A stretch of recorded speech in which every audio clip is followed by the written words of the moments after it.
Chapter 708. Gurgle, gurgle. Bubbles suddenly appeared on the mirror-like nether spring. In the blink of an eye, it turned blood-red. Accompanied by the ripples of the bubbles, a passage appeared as if the water surface was cut open. Two figures walked out one after another. The one in front was East Unicorn Ghost Emperor, and the one behind was Lin Muyu. Immediately, the group of official lords and ghost dragon leaders were dumbfounded. Lin Muyu was still alive. This was unbelievable. What made East Unicorn Ghost Emperor show such kindness? "Greetings, Your Majesty."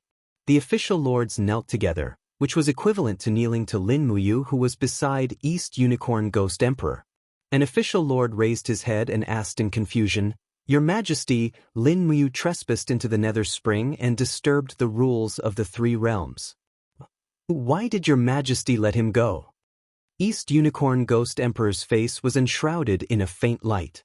This was a kind of concealment technique. Without this light, East Unicorn Ghost Emperor's beaten face would be seen. Moreover, he silently circulated his strength and found that although the seal on the divine power in his body had been partially unlocked, he still couldn't use most of his power. With his current power, he still wasn't confident of winning against Lin Muyu. Therefore, he took a deep breath and said with bright eyes, "Lin Muyu broke through the 12 worlds of the nether spring and saw through the mortal world. I am very appreciative of him, so I decided to exempt him this time. You don't have to ask anymore. How can a genius like him be killed? He should be nurtured for the benefit of the three realms." On the side, Lin Muyu lowered her voice and said, "Send me out of the ghost realm." East Unicorn Ghost Emperor gritted his teeth in hatred, but there was nothing he could do. He could only say in a clear voice, "I will send him out of the ghost realm now. You all still need to guard the nether spring here. Do not be negligent, understand?" "Yes, Your Majesty." East Unicorn looked at Lin Muyu, and the two flew up side by side and went straight to the world above.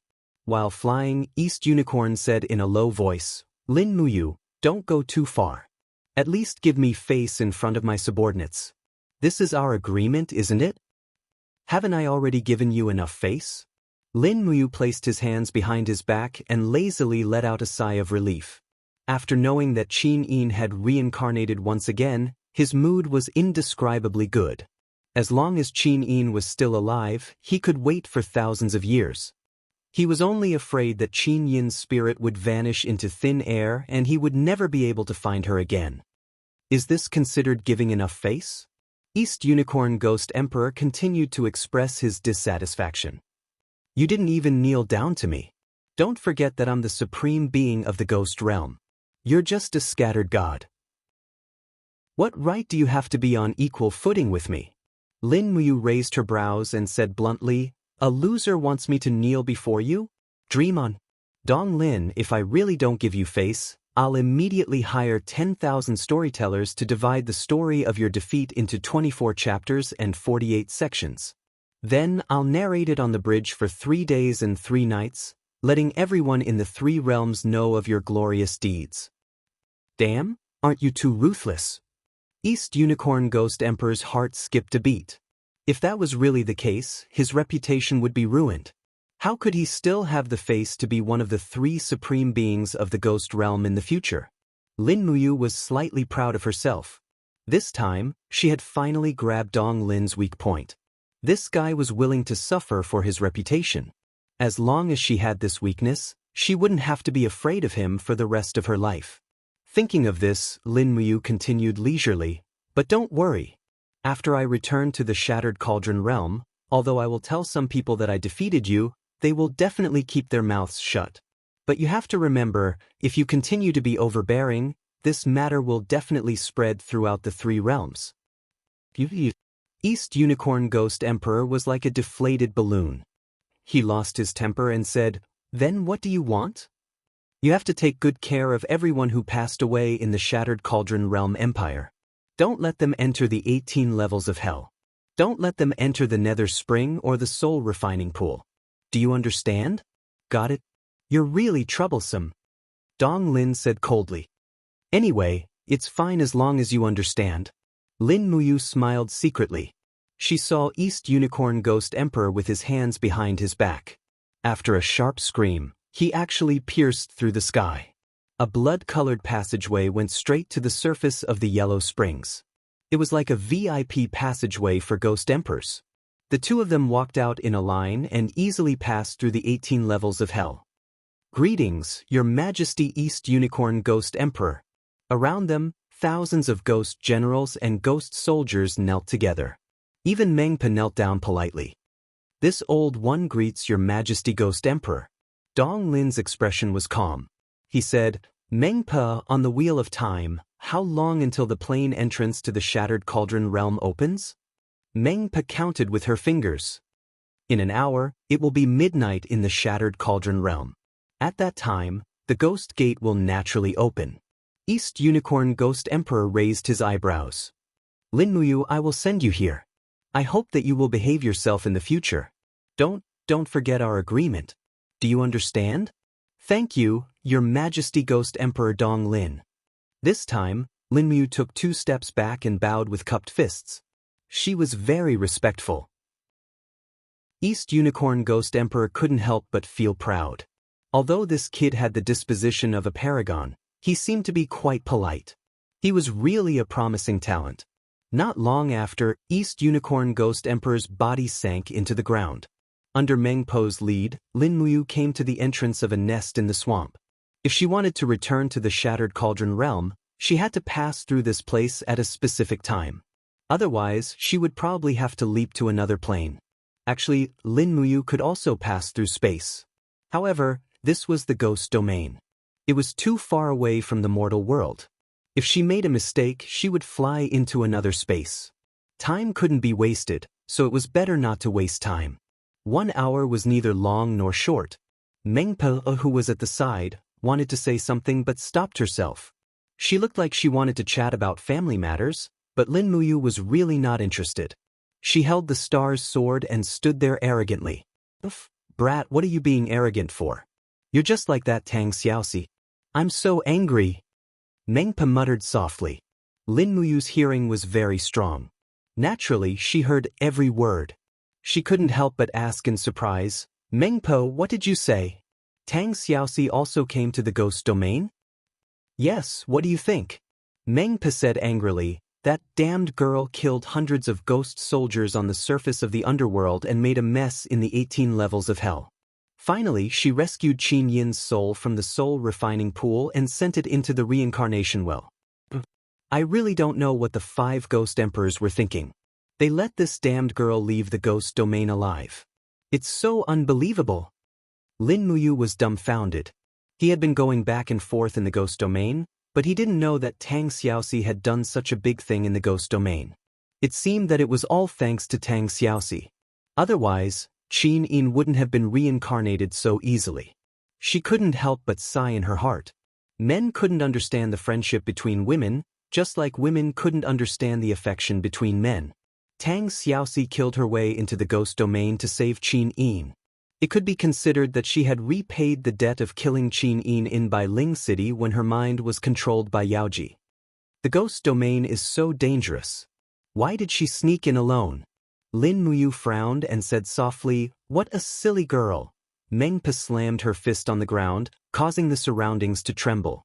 She said indifferently, can you not be so lovey-dovey in front of me? What I hate the most is the harmony between the zither and the harp. It's so disgusting that I have goosebumps all over my body.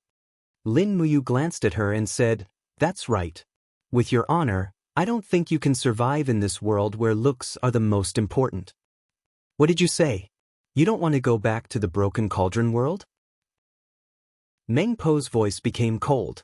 Lin Muyu hurriedly smiled and said, Ayo, Sister Mengpo, what are you talking about? Actually, when it comes to women, we have to look at their temperament. Some women don't have beauty, but their charm and charm are engraved in their bones. Just like you. Really? Mengpo's heart thumped as she winked. Lin Muyu covered her mouth to stop herself from vomiting. She nodded repeatedly, yes, yes, yes. Why hasn't this bastard opened the ghost gate yet? It's about to open.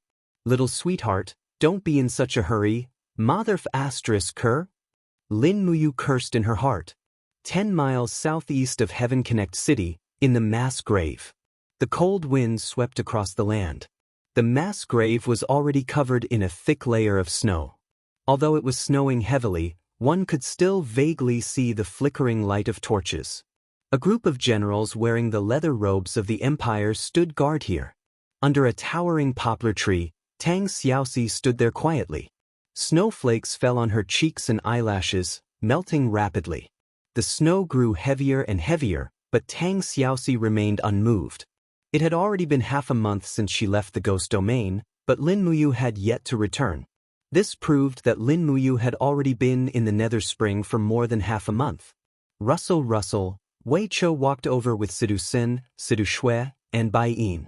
He cupped his fists and said, "Princess Shi, it's snowing so heavily tonight.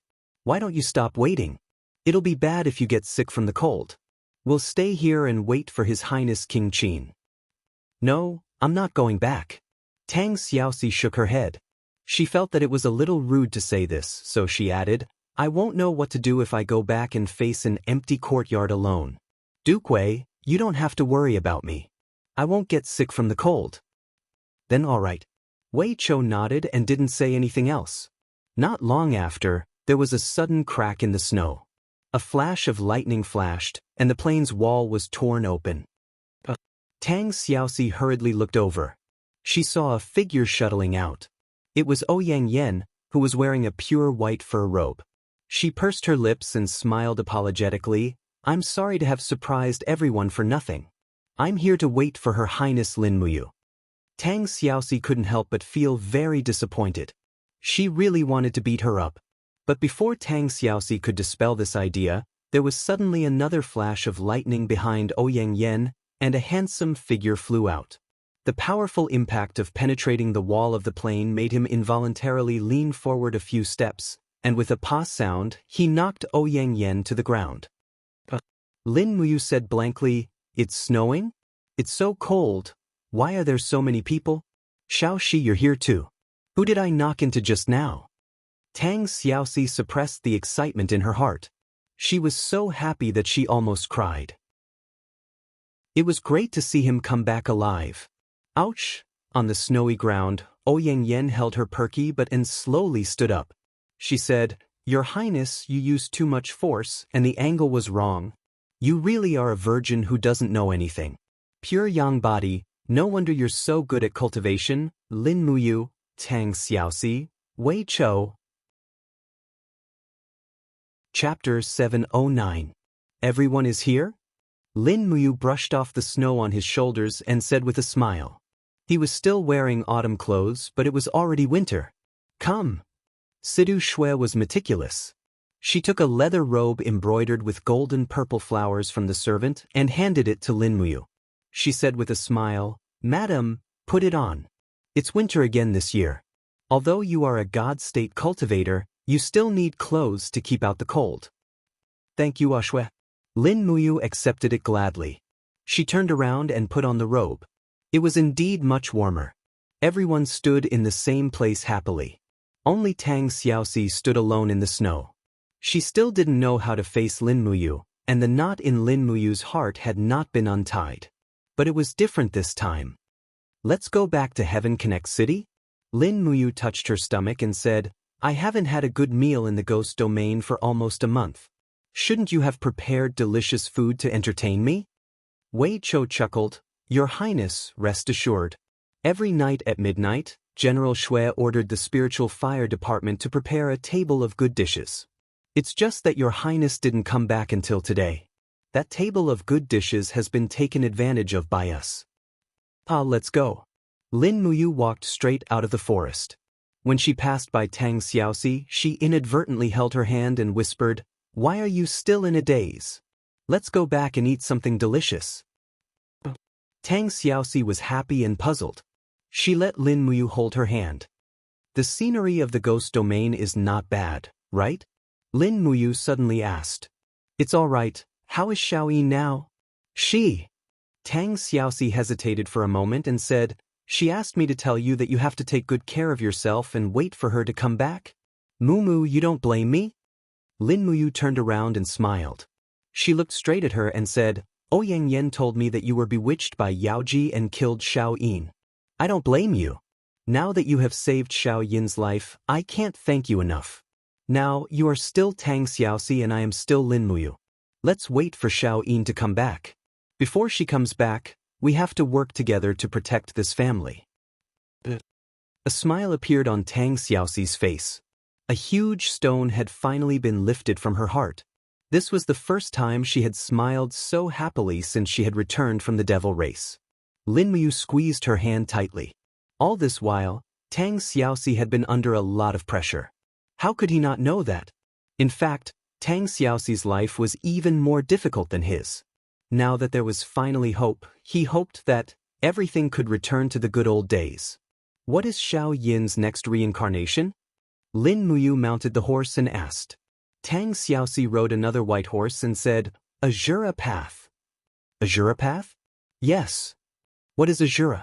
Hunters who walk in the three realms. They are neither human nor ghost nor god. The 5 ghost emperors said that Azura is good and bad. They are born to hunt. I see. Lin Muyu took a deep breath and said, What comes after the Azura Path? The last reincarnation, the Heavenly Tao. As long as Xiao Yin survives the Heavenly Tao, she'll be able to form a true body of flesh and blood and return to the 3 realms. Tang Xiaoxi was moved. But the 5 ghost emperors also said that Xiao Yin will forget the past, whether it's the Azura Path or the Heavenly Tao. This is her own cultivation, and no one else can control it. I understand. Lin Muyu clenched his fists. All these years he'd been forced to do things against his will. Although he had the disposition of a supreme being, there were too many things he couldn't control. This was probably fate. Some things were destined to go with the flow, and couldn't be forced. Skyspan City, King Qin's mansion. It was brightly lit and bustling. Almost all the commanders and captaincy generals in the Longdan army camp were present. Even the administrative officials of Skyspan Province and Lingdong Province were gathered to celebrate the return of Lin Muyu, the king of Qin. Lin Muyu didn't drink. He only ate meat. He was one person short of eating a deer. Tang Xiaoxi and Chu Yao just watched him eat with smiles on their faces. This was also a form of enjoyment for them. Xiao Shi, I brought you a gift. Oh, what is it? Lin Muyu took out a book from her cosmos sack with a swoosh. It was a black ancient book, and its surface was enshrouded with a faint ghostly aura. Lin Muyu moved her fingers lightly, and the pages of the book flipped open. The azure blue light was dense, and immediately, a chill spread out in the originally warm and harmonious main hall. Everyone looked over at the same time, and they were all dumbfounded. Well, what is this? Tang Xiaoxi was stunned. Lin Muyu said, This is the Ghost Book of Nether Springs. I got it from the Ghost Emperor of East Unicorn. It's an extremely and soft magic tool, and also a type of weapon. However, my physique isn't suitable for using this book, so take a look. If you like it, I'll give it to you. As long as you use it properly, the Ghost Book of Nether Springs can greatly increase your strength. Tang Xiaoxi reached out and touched the pages of the book. Immediately, a powerful yin qi surrounded her palm. She couldn't help but cry out in surprise. She immediately transformed into her 9-tailed form. With a swish, raging flames flew up, and a pair of golden eyes stared at the Ghost Book of Nether Springs. Tang Xiaoxi's fingers were wrapped in raging flames, and she resisted the yin qi in the book. Could something have happened? Chu Yao was forced back several meters, and she looked on worriedly. Lin Muyu shook her head and said confidently, This is Xiao Shi and the Ghost Book of Nether Springs communicating. Chu Yao was doubtful. Tang Xiaoxi looked like she was about to fight. How could there be such a communication? But in reality, Tang Xiaoxi was indeed communicating with the Ghost Book of Nether Springs with a kind of power. This was a process of recognizing its master. If Tang Xiaoxi's godly power wasn't enough to make the Ghost Book of Nether Springs submit, then she would lose the right to use the book. As a result, the raging flames became more and more biting cold. Even a fiery red spirit pearl of law danced around Tang Xiaoxi's body. She actually took out a spirit pearl of law. Lin Muyu was secretly shocked. After not seeing her for a long time, Tang Xiaoxi's strength seemed to have increased a lot. Ouyang Yen and Chu Chu both said that only the first 3 grades of Godhead could condense Spirit Pearl of Law. It seemed like Tang Xiaoxi's Godhead had already broken through to the caste Immortal Godhead. Finally, after about 10 minutes, the light of the Ghost Book of Nether Springs began to dim. Small beads of sweat appeared on Tang Xiaoxi's forehead. She quickly closed the Ghost Book of Nether Springs and put it into the spatial bag at her waist. She said with a smile, "Thank you, Mu, I like this gift very much." "It's good that you like it." Lin Muyu sat down again as if nothing had happened. Wei Chou, Chu Yao, Sidu Sen, and the others were a little speechless. Lin Muyu and Tang Xiaoxi's cultivation was far beyond their reach. These 2 freakishly strong fellows' casual words perhaps represented a realm that they would never be able to reach in their entire lives. At this time, Chu Yao said softly, "Half a month ago, Lanyan City sent a letter saying that they found a descendant of the 7 Seas Tang sect. That person's name is Tang Zong, the illegitimate son of the 7 Seas king, Tang Lan's second son, Tang Jing. He is Tang Bin and Tang Lu's half-brother, and will be conferred the title of Northern Duke in 5 days. Yen and Su Yu wrote that if you can make it, it's best if you bring Shaoxi back to Lanyan City to participate in the conferring ceremony. After all, as the king of Qin, you should be present." "So, Big Brother Feng will also return to Lanyan City in 5 days?" Lin Muyu asked with a smile. Chu Yao nodded vigorously. "That's great, I also happen to have a gift for him," Lin Muyu said excitedly. But Chu Yao's beautiful eyes revealed a trace of disappointment. Lin Muyu saw it clearly and hurriedly said with a smile, "Big Sister Chu Yao, I risked my life this time because I really don't have time to go shopping and buy gifts for you because most of the gifts I brought back are bloody. I believe you don't want them either," Chu Yao chuckled. "I'm very happy that you have this kind of heart. By the way, where's Grandpa Chu Chu? He went into the mountains to collect herbs these 2 days. You don't have to worry about him. Just go and do your thing." Lin Muyu looked at the crowd and said, "How is everyone these days?" Sidusen cupped his fists and said, "Your Highness, I haven't made any progress in the cultivation of star tactics. I hope Your Highness can take some time to teach me." No problem. Where's Wei Chou? Wei Chou said happily, "Your Highness, I've stepped into the sanctuary realm under Chu's guidance." "Great, that's great." Lin Muyu slapped her thigh and said, "All of you need to step into the sanctuary realm soon. I don't want to be in my 20s while all of you are doddering old men. That would make me very sad." Everyone laughed loudly. At this time, Lin Muyu thought of something and said, "Wei Chou, I have a demon god divinity here. If you don't mind, I can help you refine this divinity and start to nurture the divine power in your body to speed up your cultivation. But there will be a certain degree of danger. Are you willing?" Wei Chou was overjoyed and he cupped his fists and said, "I'll listen to Your Highness's arrangements." Great. Lin Muyu's idea was very simple. It was the method used by the 7 luminaries demon emperor back then. She injected a strand of divine power into a mortal's body. As long as the mortal's body could withstand it, the divine power would be very beneficial and could even help him step into the immortal state in advance. At night, the side hall was filled with a piercingly cold light. Lin Muyu took out her treasure cauldron and started refining the demon god divinity. The demon god divinity was roughly the same grade as the heavenly Tao divinity. It wasn't too strong, but with Lin Muyu's supremacy divinity, it was definitely able to suppress it. Although the refining process was difficult, it was still a success. When the sun rose, the demon god divinity had already dissipated. More than 70% of the divine power was lost. Close to 10% of the divine power was absorbed by Wei Chou and the remaining 20% was refined by Lin Muyu. When the sun rose, Wei Chou sat cross-legged on the ground. He could already guide the divine power to circulate in his body. Lin Muyu clenched her fists and waves of energy surged through her body.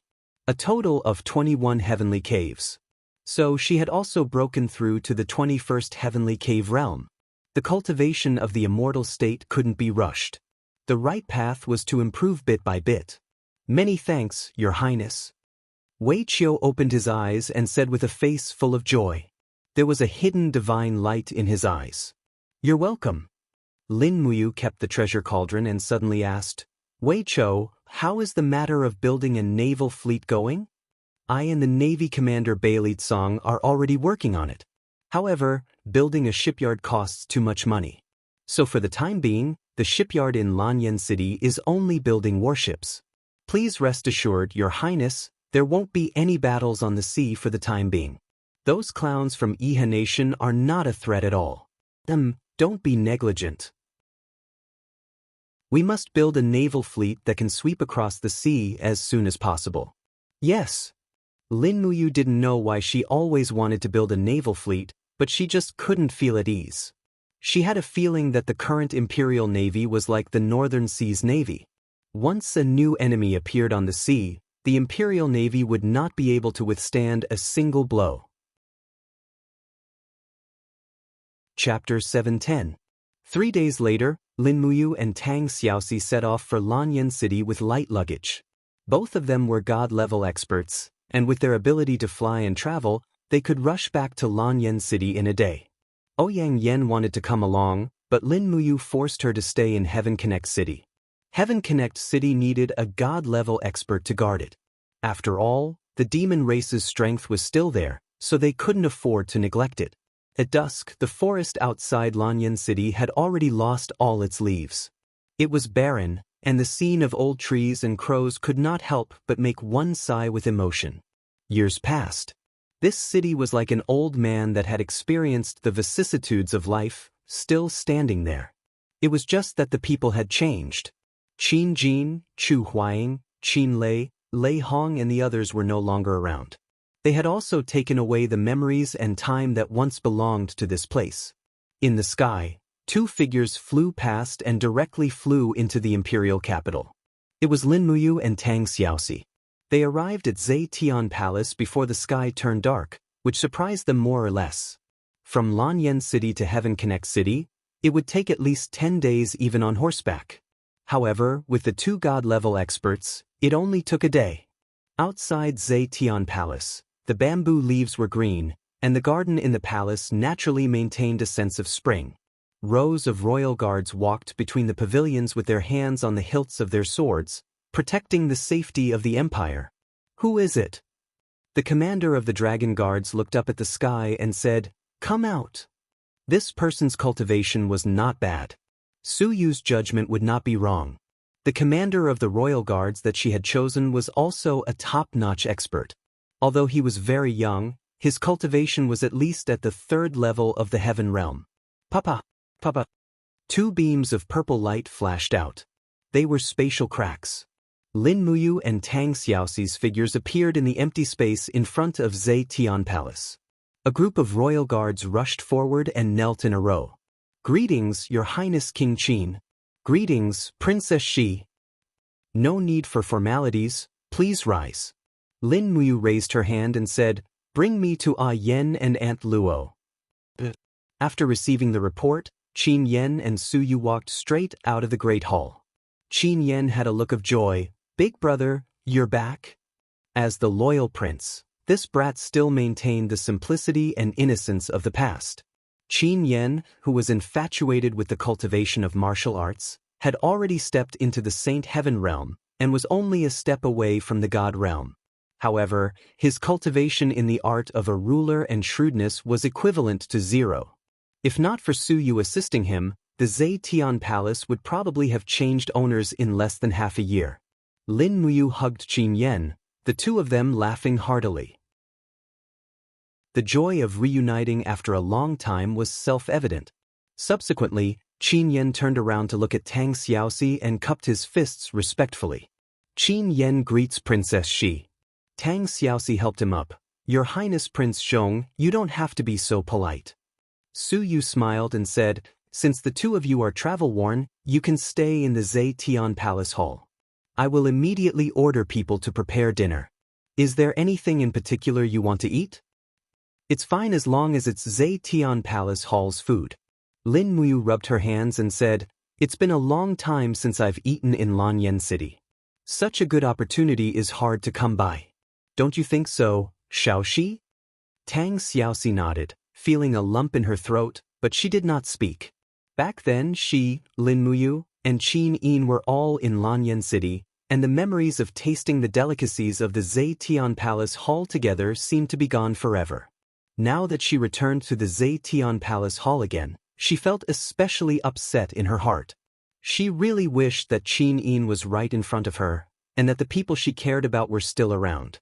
However, the affairs of the world were unpredictable, and no one could have everything go as they wished. Not long after entering the Great Hall, the loud call of an attendant came from outside the hall. The Duke of the North, Tang Zong, requests an audience. Tang Zong is here. Su Er stood up and said with a smile, Shao Shi, he's the son of your second uncle, Tang Jin. Tang Xiaoxi nodded and smiled. Tang Lan and Tang Lu's rebellion was already something that had been hammered into an iron plate. However, the empire had not uprooted the Tang family, but had even found a branch of the Tang family's bloodline. How could Tang Xiaoxi not know how much effort they had put into this? Tang Zong walked in wearing a white robe.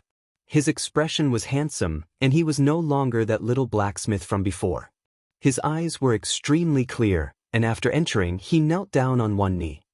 Tang Zong pays his respects to your highness. Prince Zhong pays his respects to Marquis Xining. Su Yu smiled. Tang Zong, there are two more people. Why don't you pay your respects? Ah! Tang Zong was startled, because he did not recognize these two people at all. Although he could tell at a glance that Lin Muyu and Tang Xiaoxi were not ordinary people, after all, they had not masked their faces. Su Yu smiled, pointed at Lin Muyu and said, This is Her Highness, Lin Muyu, the Prince of Qin. Tang Zong hurriedly knelt down again. This humble subject pays his respects to your highness, the Prince of Qin. No need to be so polite. Su Yu then pointed at Tang Xiaoxi and said, Tang Zong, do you know who this beauty is? Tang Zong doesn't know. He shook his head in confusion. Su Er lightly laughed. She's your older cousin, Tang Xiaoxi. She's also your only relative in the Zetian Palace. Hurry and get to know her. In the future, you'll be family. Older cousin? Tang Zong's eyes couldn't help but redden. Are you really my older cousin? Tang Xiaoxi walked up and gently stroked Tang Zong's arms, helping him up. She said, as expected, you look a lot like second uncle when he was young. Tang Zong hurriedly bowed again. Tang Zong pays his respects to older cousin. Oh no, pays his respects to the Fugua princess? Tang Xiaoxi giggled. Silly boy, stop bowing. Why you bowing so much? Don't call me the Fugua princess, just call me older cousin. Hurry and get up. Since you're here, why don't you have dinner with us tonight? Yes, older cousin. Tang Xiaoxi looked at Tang Zong's honest appearance and said with a smile, Tang Zong, from now on, you're the successor of our Tang family. I'll teach you the mental cultivation method of the Fire Fox seal. I hope that you'll cultivate well and be loyal to the empire. Don't disappoint everyone's high regard and love for you. All right. Thank you, older cousin. Tang Zong naturally knew the importance of Tang Xiaoxi's words. This was equivalent to Tang Xiaoxi acknowledging her identity as a member of the Tang clan. This was something that Tang Zong had always dreamed of. Moreover, it was publicly acknowledged that one couldn't become the master of the Seven Seas Tang sect without cultivating the Fire Fox seal. Tang Xiaoxi personally imparting the Fire Fox seal was a great honor.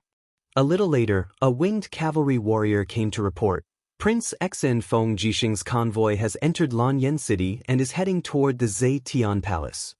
Dinner isn't ready yet. Big brother Feng has finally made it in time for dinner. He's really in a hurry. Lin Muyu smiled. Tang Xiaoxi smiled and said, Mu, should we go and welcome General Feng? Lin Muyu nodded. Seeing that Tang Xiaoxi didn't harbor any hatred toward Feng Jixing, he felt at ease. After all, the 100 traders from the Tang clan, as well as Tang Lu, were all killed by Feng Jixing. If Tang Xiaoxi hated Feng Jixing, there was nothing wrong with that. However, Tang Xiaoxi was a righteous person and knew that Tang Lu and the others were courting death by themselves and had nothing to do with others. Not long after, several tens of riders left the Zetian Palace, heading toward the Tongtian Street to welcome Prince Xen. From afar, There was an endless stream of carriages, and the flags of Prince Xian and the Empire's purple Yinhua were connected together. Feng Jixing was riding at the very front of the crowd, flying over. When he saw Lin Muyu from afar, he could not help but let out a hearty laugh and say, You're really early. That's right. To think that you even got a guard of honor to come over. Lin Muyu touched her nose and said, Big brother Feng, you've changed. You're no longer that simple and unadorned. You've started to pay attention to extravagance and the prestige of a king. Sigh, I really didn't expect this. Feng Jixing smiled unhappily and said, I really feel like hitting you. Do you think that I don't want to fly to Lanyan City alone? But look at what the carriages behind me are transporting. There are over 1,000 heavenly books, a tremendous amount of weapons, shields, armors, and rations, as well as 500 carriages of gold and silver. If I don't personally escort them and get robbed by the mountain bandits on the way, wouldn't I be busy in Lingnan for the past half a year? All right. You're right. The food in the Zetian Palace is almost ready. Let's go in and eat while we talk. All right. In the palace, a group of maids and attendants kept on serving the dishes. A total of 3 tables had been set up. After all, Feng Jixing had brought back Zhang Wei, Luo Yu, Chen Xiaoli, and the other generals. There was a need to arrange tables for them. Big brother Feng, I have something to show you. Lin Muyu pulled Feng Jixing to a corner of the palace and took out 2 sabers from her Qiankuan bag. One was enshrouded in flames while the other was surrounded by wind blades. They were the Crimson Phoenix and Azure Dragon divine weapons. Both of them were sub-divine grade and much stronger than the Saint grade Windcutter saber. Oh my god! Feng Jixing could no longer remain calm. He grabbed the Crimson Phoenix with one hand and felt a wave of blazing energy surging into his palm. It actually fused with his law of fire and divine power in an instant. It was as if the saber had instantly become a part of his body. He instantly entered the realm of being one with the saber. He frowned immediately. These 2 sabers are mine. Do you know how to use dual sabers? Lin Muyu asked. Ha! Feng Jixing laughed loudly. Are you kidding me? The wind saber technique that I created is a different path. It originally had a set of dual sabers. Don't worry. What's so special about these sabers? They're called the Crimson Phoenix and Azure Dragon respectively. They're the weapons of a sovereign in the ghost realm. Feng Jixing was stunned. You're actually helping me get weapons from the sovereign? I didn't. I killed him and took them while I was at it. But I'm not giving these 2 sabers to you for free. Lin Muyu said. Feng Jixing narrowed his eyes.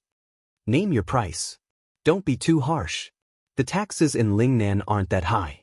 Lin Muyu raised 2 fingers. Oh. Feng Jixing was overjoyed. At least you have a conscience. 2 million Jin coins is enough. Who said 2 million? I want 200 million Jin coins. What? 200 million? Feng Jixing was shocked. Do you think I'm a tycoon? 200 million Jin coins is enough to make the treasury of Xiang City lose a layer of its skin. That's right. Lin Muyu said, I still need to ask a yen for another 200 million. Together with the 100 million I have, it will be 500 million. Why do you need 500 million Jin coins? Feng Jixing was stunned. To build a dock in Lingdong province and build fortress ships and warships. Feng Jixing fell silent. But he knew that Lin Muyu's knowledge was definitely outstanding even on the continent. He nodded and said, All right, no problem. The Jin coins will arrive in Winterfrost City next month. Just let me know if you need anything else. Craftsmen, people who know how to build ships. Okay, I'll do my best. Chapter 711. To the north of the Tongtian Gorge, after passing through numerous mountain ranges, there was a plateau covered with a sea of snow. The 8 Wastelands, a vast plain, was once the gathering place of demons. However, the climate of the 8 Wastelands was very harsh. Over 7 out of 12 months of the year, it was covered with thick snow. Therefore, the grazing season and planting season could not exceed 5 months at most.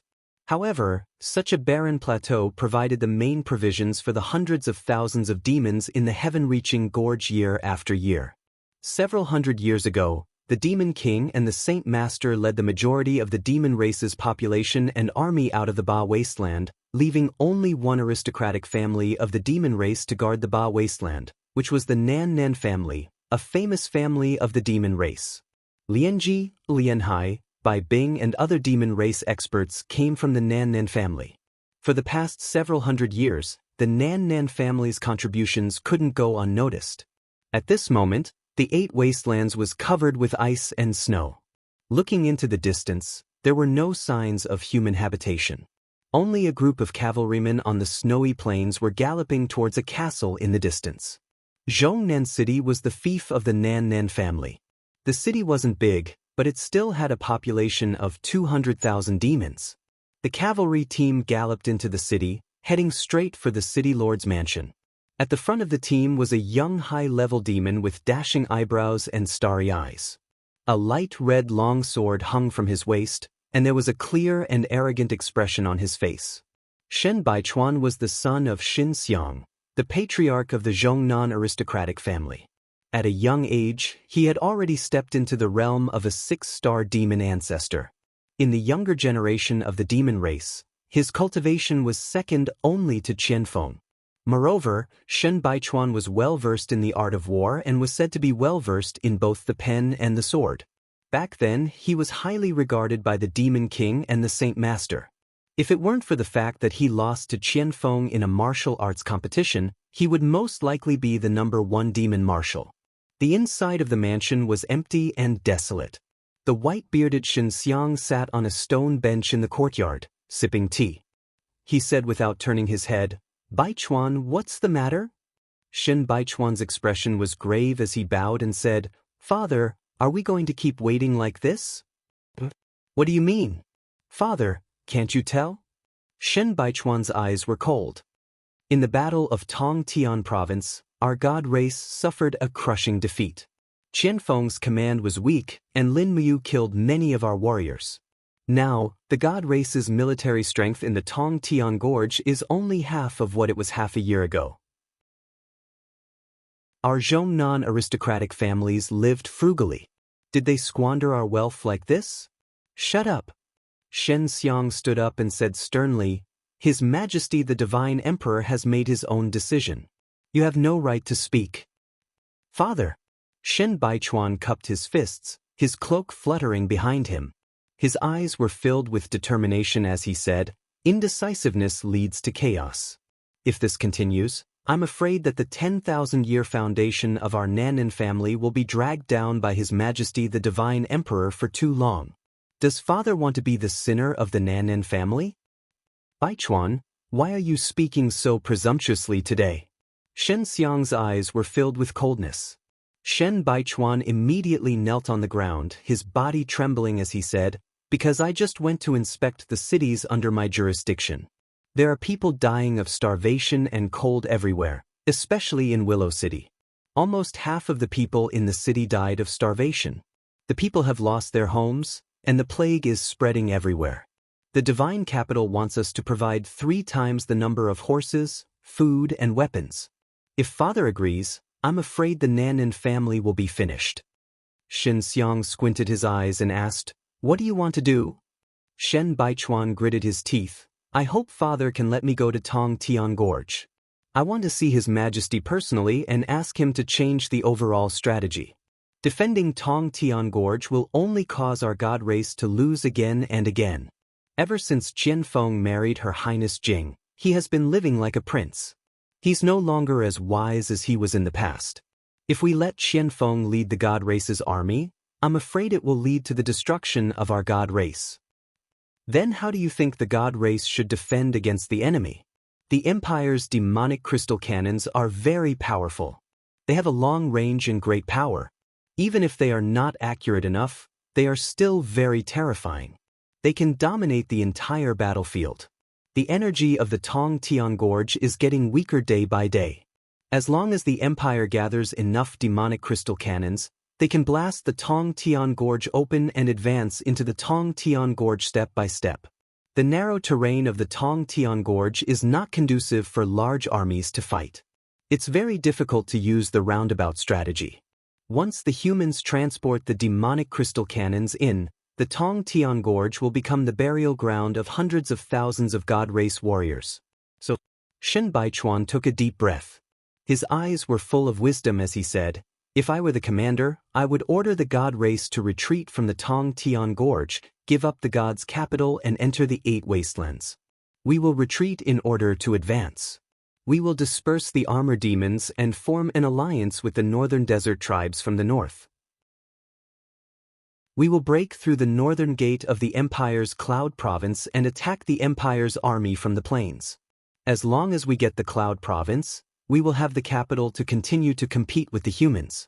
Father, as the saying goes, water is unpredictable and soldiers are unpredictable.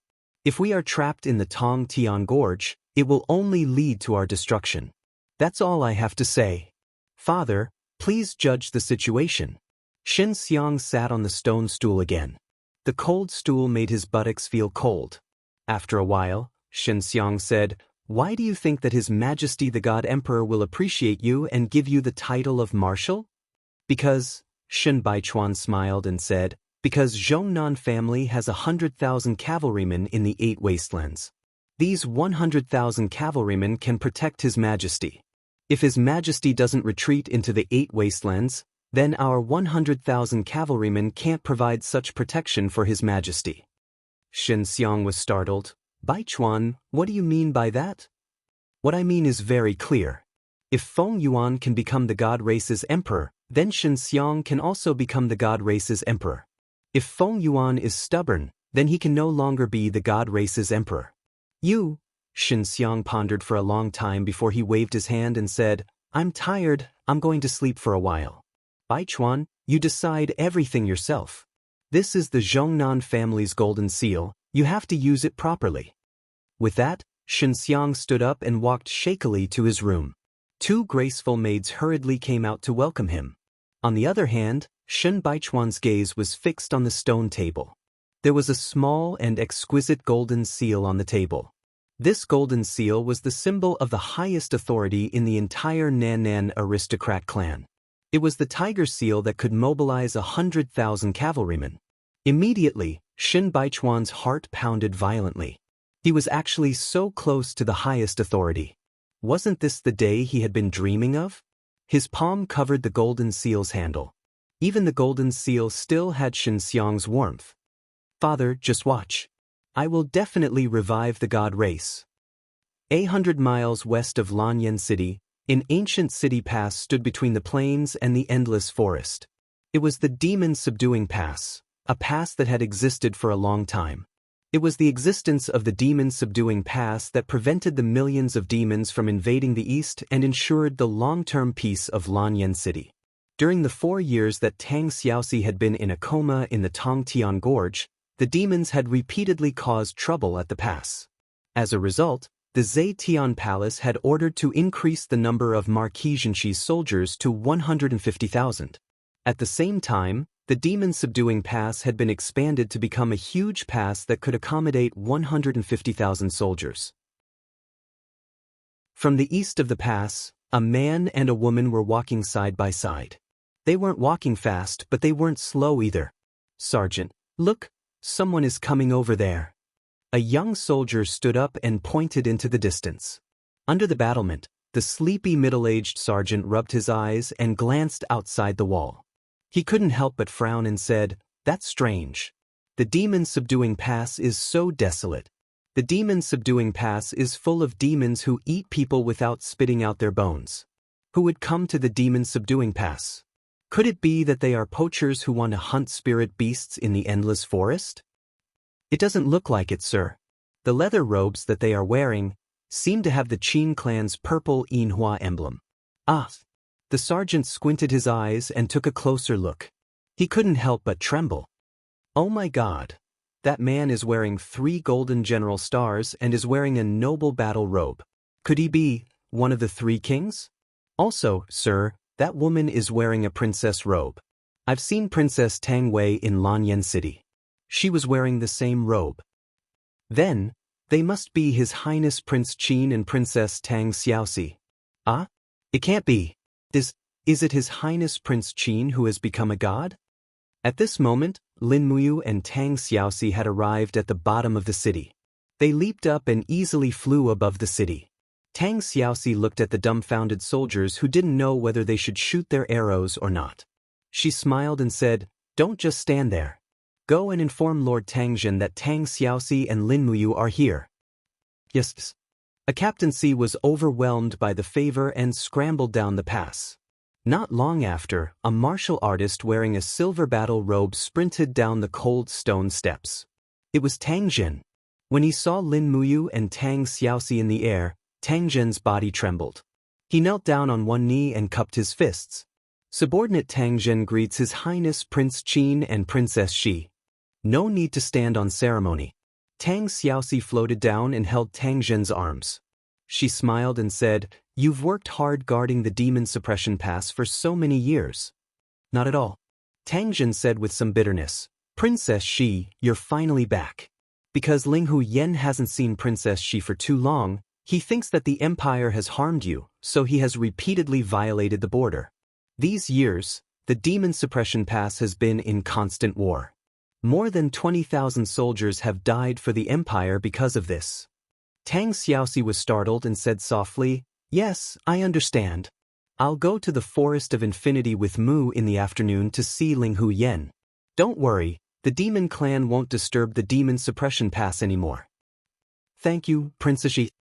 Tangjin was grateful and said, "I'll hold a banquet in the pass at noon to entertain Your Highness and Princess Shi." Although the demon suppression pass is very poor, there's still some game that can go with the wine. Tang Xiaoxi smiled. "Yes, that's good. Then send an envoy with the Tang Sect's Iron Order as a token to see Ling Hu Yen in the Forest of Infinity. Let her come to the demon suppression pass to apologize." "Yes." Tangjin was overjoyed. Chapter 712. On a winter afternoon, Lin Muyu and Tangjin hadn't seen each other for a long time. Moreover, they were in a bitter and cold place like the demon suppression pass, so they drank a few more cups of wine and were slightly tipsy. Standing side by side with Tangjin on the demon suppression pass, they gazed at the Forest of Infinity. The highest point of the demon suppression pass was at least 50 meters tall and was the tallest building in the Forest of Infinity. The view was extremely wide, and they could see more than half of the Forest of Infinity. "Your Highness, look how beautiful these mountains and rivers are." Tangjin gazed at the white snow in the distance, his face full of drunkenness. Lin Muyu couldn't help but point at the mountains and rivers, saying, "Although it's difficult, these mountains and rivers are gradually being incorporated into our territory. If the Qin Empire can be unified, you and I will both be heroes." Tangjin smiled, "I don't ask for any achievements, I just want to stand in this world and not let anyone down. Your Highness, you've been fighting all these years, it's really been hard on you." "What hard?" Lin Muyu laughed self-deprecatingly. "It's just like what you said, using war to stop war, to pacify the world, so that the people don't have to suffer the pain of war. All I want is to have a clear conscience. For 10 years. I've been fighting and killing, but I have a clear conscience. Those I've killed are those who deserve to be killed." Tangjin was stunned for a moment, then said, "I'll be fair. If Great Qin didn't have you, Lin Muyu, I'm afraid the chaos would continue for another 20 years. Xiang Yu, the Duke of Southern, killed 1 million people to save a city. That's an ambitious and ruthless person. Your Highness, you killed one person to save tens of thousands. That's a hero. The eyes of the world are bright, and they will see it very clearly." Lin Muyu laughed under the cover of her drunkenness and said clearly, "If I had a choice, I wouldn't want to kill a single person. Who doesn't want to live a peaceful life? If I could choose, I'd rather plant 10 miles of peach blossoms and stay with the person I like. I'd no longer care about the affairs of the world. Who cares about the disputes between kings? Who cares about the flames of war? I'd be happy in Xiaoyao." "It's just a pity." Tangjin was even more drunk now, and he didn't care about the etiquette between a ruler and an official. He smiled and said, It's just a pity that the people you, Lin Muyu, like are the Empress and Princess Shi. No matter which one it is, they won't let you live such a romantic life, right? Lin Muyu chuckled and patted Tang Jin on the shoulder. It's good that you know that. A man should be responsible. I will defend the mission that Xiao Yin and Xiao Shi shoulder with them. Even if I am bruised all over, I will have no regrets. Tang Xiaoxi, who was listening at the side, was very touched. She raised her head and looked at Lin Muyu's handsome face, which was slightly red, and said, Mumu, are you really willing to guard the peach blossoms for me and Xiao Yin? Yes, I do. Lin Muyu nodded heavily. But I don't really like peaches. 10-li pear blossom it is then. I don't like pears either. 10-li grape trellis then. Grapes are too sour and hurt my teeth. Then, Lin Muyu was about to cry. Great aunt, what do you like to eat?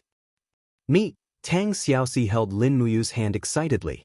Mu, after Xiao Yin returns and becomes successful, how about we go to the dragon forest to be hunters? Cloud deer meat for breakfast, mountain pork for lunch, and bear paw for dinner. What a wonderful life. Aren't you afraid of getting fat? Lin Muyu was helpless. Tang Jin smiled and said, Your Highness, don't forget that foxes eat meat. Tang Xiaoxi glared at Tang Jin. You are siding with an outsider. Tang Jin, are you still a member of the Tang family? Yes, how can I not be? Tang Jin grinned and said, Your Highness, I heard that you have met the illegitimate son of Second Master Tang Jin, Tang Zong, in Lanyan City? Yes, I have. It's a pity that I have to guard the demon-subduing pass. Otherwise, I would like to go back and pay my respects to this Duke of Zhenbei, the new master of the Seven Seas Tang sect. It's fine. After we meet Ling Hu Yen, you can naturally go back and see Tang Zong. Yes. Lin Muyu wanted to say something but stopped herself. Actually, everyone knew that although Tang Zong had been conferred the title of Duke of Zhenbei, he was nothing compared to the four dukes, Wei Chou, Xiang Yu, Zheng Yifan, and Luo Xian. First of all, Tang Zong's military strength was extremely limited. The power of life and death in the Seven Seas province was concentrated in the hands of Zhe Tian Palace. But overall it was still a good thing. After all, there was still a seedling left for the Seven Seas Tang sect. In truth, there were simply too many seedlings that wanted to find the Tang sect. Tang Lu and Tang Tian were both hedonistic young masters who had harmed many young girls among the common people when they were alive. If Xiao Han from the Fire Sparrow Division sent people to investigate, he could find at least 100 of them. But Lin Muyu couldn't be bothered to do such a strenuous and unrewarding thing. Since Qin Yin had chosen Tang Zong when she was alive, then so be it. In any case, this fellow was honest and kind. Fortune favors fools, and he would not incite Zheng Yifan's jealousy and be killed. At this moment, the sound of hooves and conch horns came from afar. The demons from the endless forest had arrived. The horses' hooves made a rustling sound on the snowy ground. Ling Hu Yen was dressed in a white robe. Her hair was elegantly coiled into a golden crown, and resplendent white diamond earrings swayed beside her ears. Her entire being was as beautiful as an elf in the snow. She was worthy of the title of the Endless Forest's #1 beauty. Behind her, hundreds of demon generals spurred their horses to follow. Not a single one of them dared to overstep Ling Hu Yan's position. After all, there was a difference in status. When Ling Hu Yan raised her head to look at the demon-subduing pass, she saw a vague figure that was very familiar. It was Tang Xiaoxi. Her Highness Shi, Ling Hu Yan's entire body trembled, and her nose felt sour. Without turning her head, she said to the demon generals behind her, Her Highness She is not dead. Her Highness She is not dead. The Empire did not betray the demon race. That's great. Her Highness She is not dead. The group of generals raised their weapons one after another and shouted loudly, venting the joy in their hearts. The demon race's way of celebrating was so violent that the densely packed archers on the city gates all knocked their arrows and pulled them into a full moon, aiming at Ling Hu Yen and the others in the distance. Put down your bows and arrows. Lin Muyu's voice was not very loud, but it was very penetrating, and there was an unquestionable sense of command in her voice. Immediately, the group of archers put down their bows and arrows. No one dared to act rashly. In front of a divine-level king, anyone who dared to act rashly would be courting death. Tang Xiaoxi's face was full of joy. Ling Hu Yen is here. Mu, shall we go down? All right. Tang Xiaoxi leaped up and disappeared in a flash.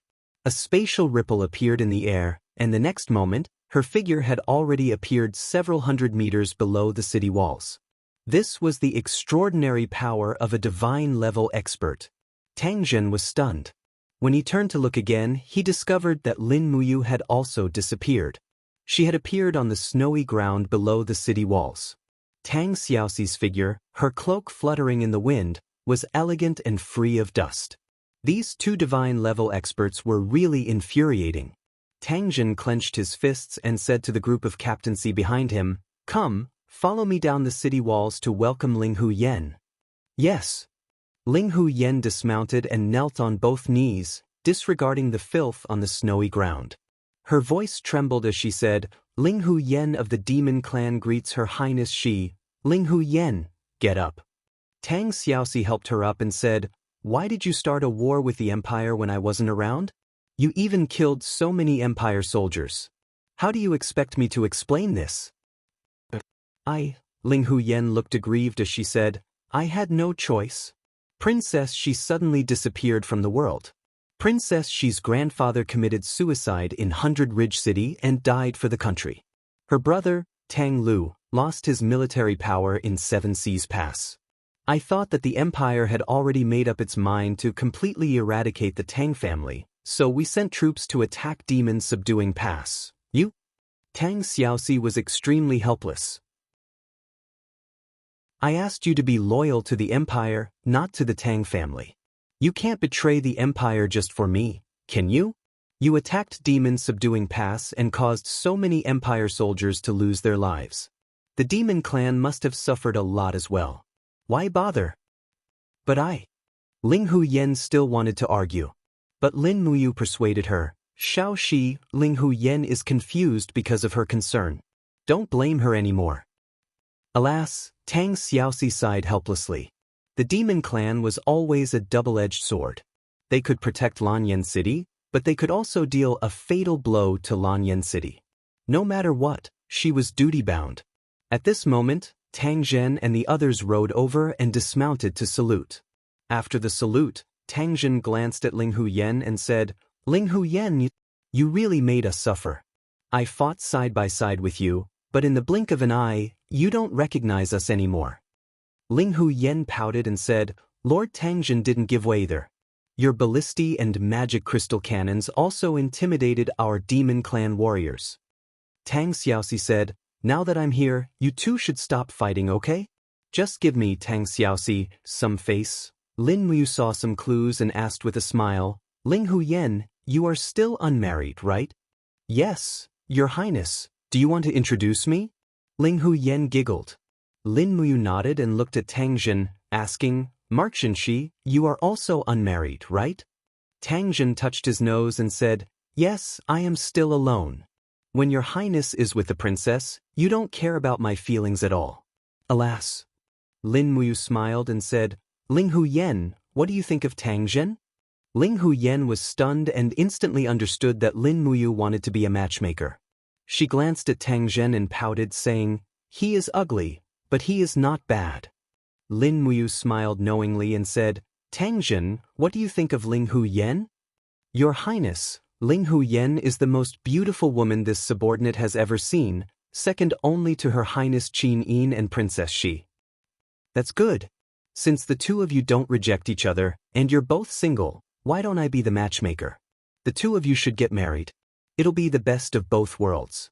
Apart from accomplishing a beautiful thing, it'll also guarantee the eternal peace between the Demon Subduing Pass and the demon race." What, you don't want to?" "No, this subordinate is willing." Tang Zhen cupped his fists and revealed a happy expression. "This subordinate will listen to Your Highness's arrangements." Tang Xiaoxi smiled and asked, "Ling Hu Yen, are you willing to marry Marquise Shi Tang Zhen?" Ling Hu Yen immediately blushed and said, If you have something to say, just say it. I originally thought that Your Highness she would marry Lin Muyu and I would be a dowry, A concubine or something. I didn't think that your highness she would value this servant so much. Lin Wu wanted to die and said, how can your imagination be so rich? I don't take concubines. Ling Hu Yen smiled and said, since your highness Prince Qin doesn't want me, then I can only marry Marquis Zhenxi. Tang Zhen was overjoyed. A beautiful wife with a voluptuous figure had fallen from the sky. How could he not be happy? That night, the demon-subduing pass set up 200 tables on the snowy ground outside the pass and held Tang Zhen and Ling Hu Yan's wedding with great fanfare. Moreover, Prince Qin and Princess Fu Guo were the witnesses. Chapter 7:13. A heavy snow in early spring swept across the entire gorge. The once majestic fairy's capital was now covered in a layer of white. There were messy hoof prints on the mountain roads. The hoof prints were half the size of normal warhorses. These were purebred warhorses unique to the northern desert. They were majestic and powerful. The hoof prints led straight to the fairy's capital. Clatter, clatter. The sound of swords rubbing against armor was heard. The group went to the palace, where Demon King Feng Yuan lived. Bang! The golden gate opened slowly. A high-level demon walked out with 2 rows of guards in golden armor. He shouted, Shen Baichuan of the Nanan family greets His Majesty. Then he walked up and cupped his hands. General Shen, the guards of faraway country need to remove their weapons to greet His Majesty. Please. Shen Baichuan smiled coldly and didn't say anything else. He ordered his subordinates to remove their swords and handed them to the attendants. Then he strode into the hall with 4 of his subordinates, each of whom wore the insignia of a major. After all, Shen Baichuan was a duke at the border. The Demon King sat on the throne while Qian Feng and the other generals stood on both sides. When Qian Feng and Shen Baichuan's eyes met, it was as if there was a fire burning in their eyes. Shen Baichuan and Qian Feng were known as the twin walls of the gods' race. They were both the best of the younger generation. Qian Feng was slightly better, but Shen Baichuan had never admitted defeat.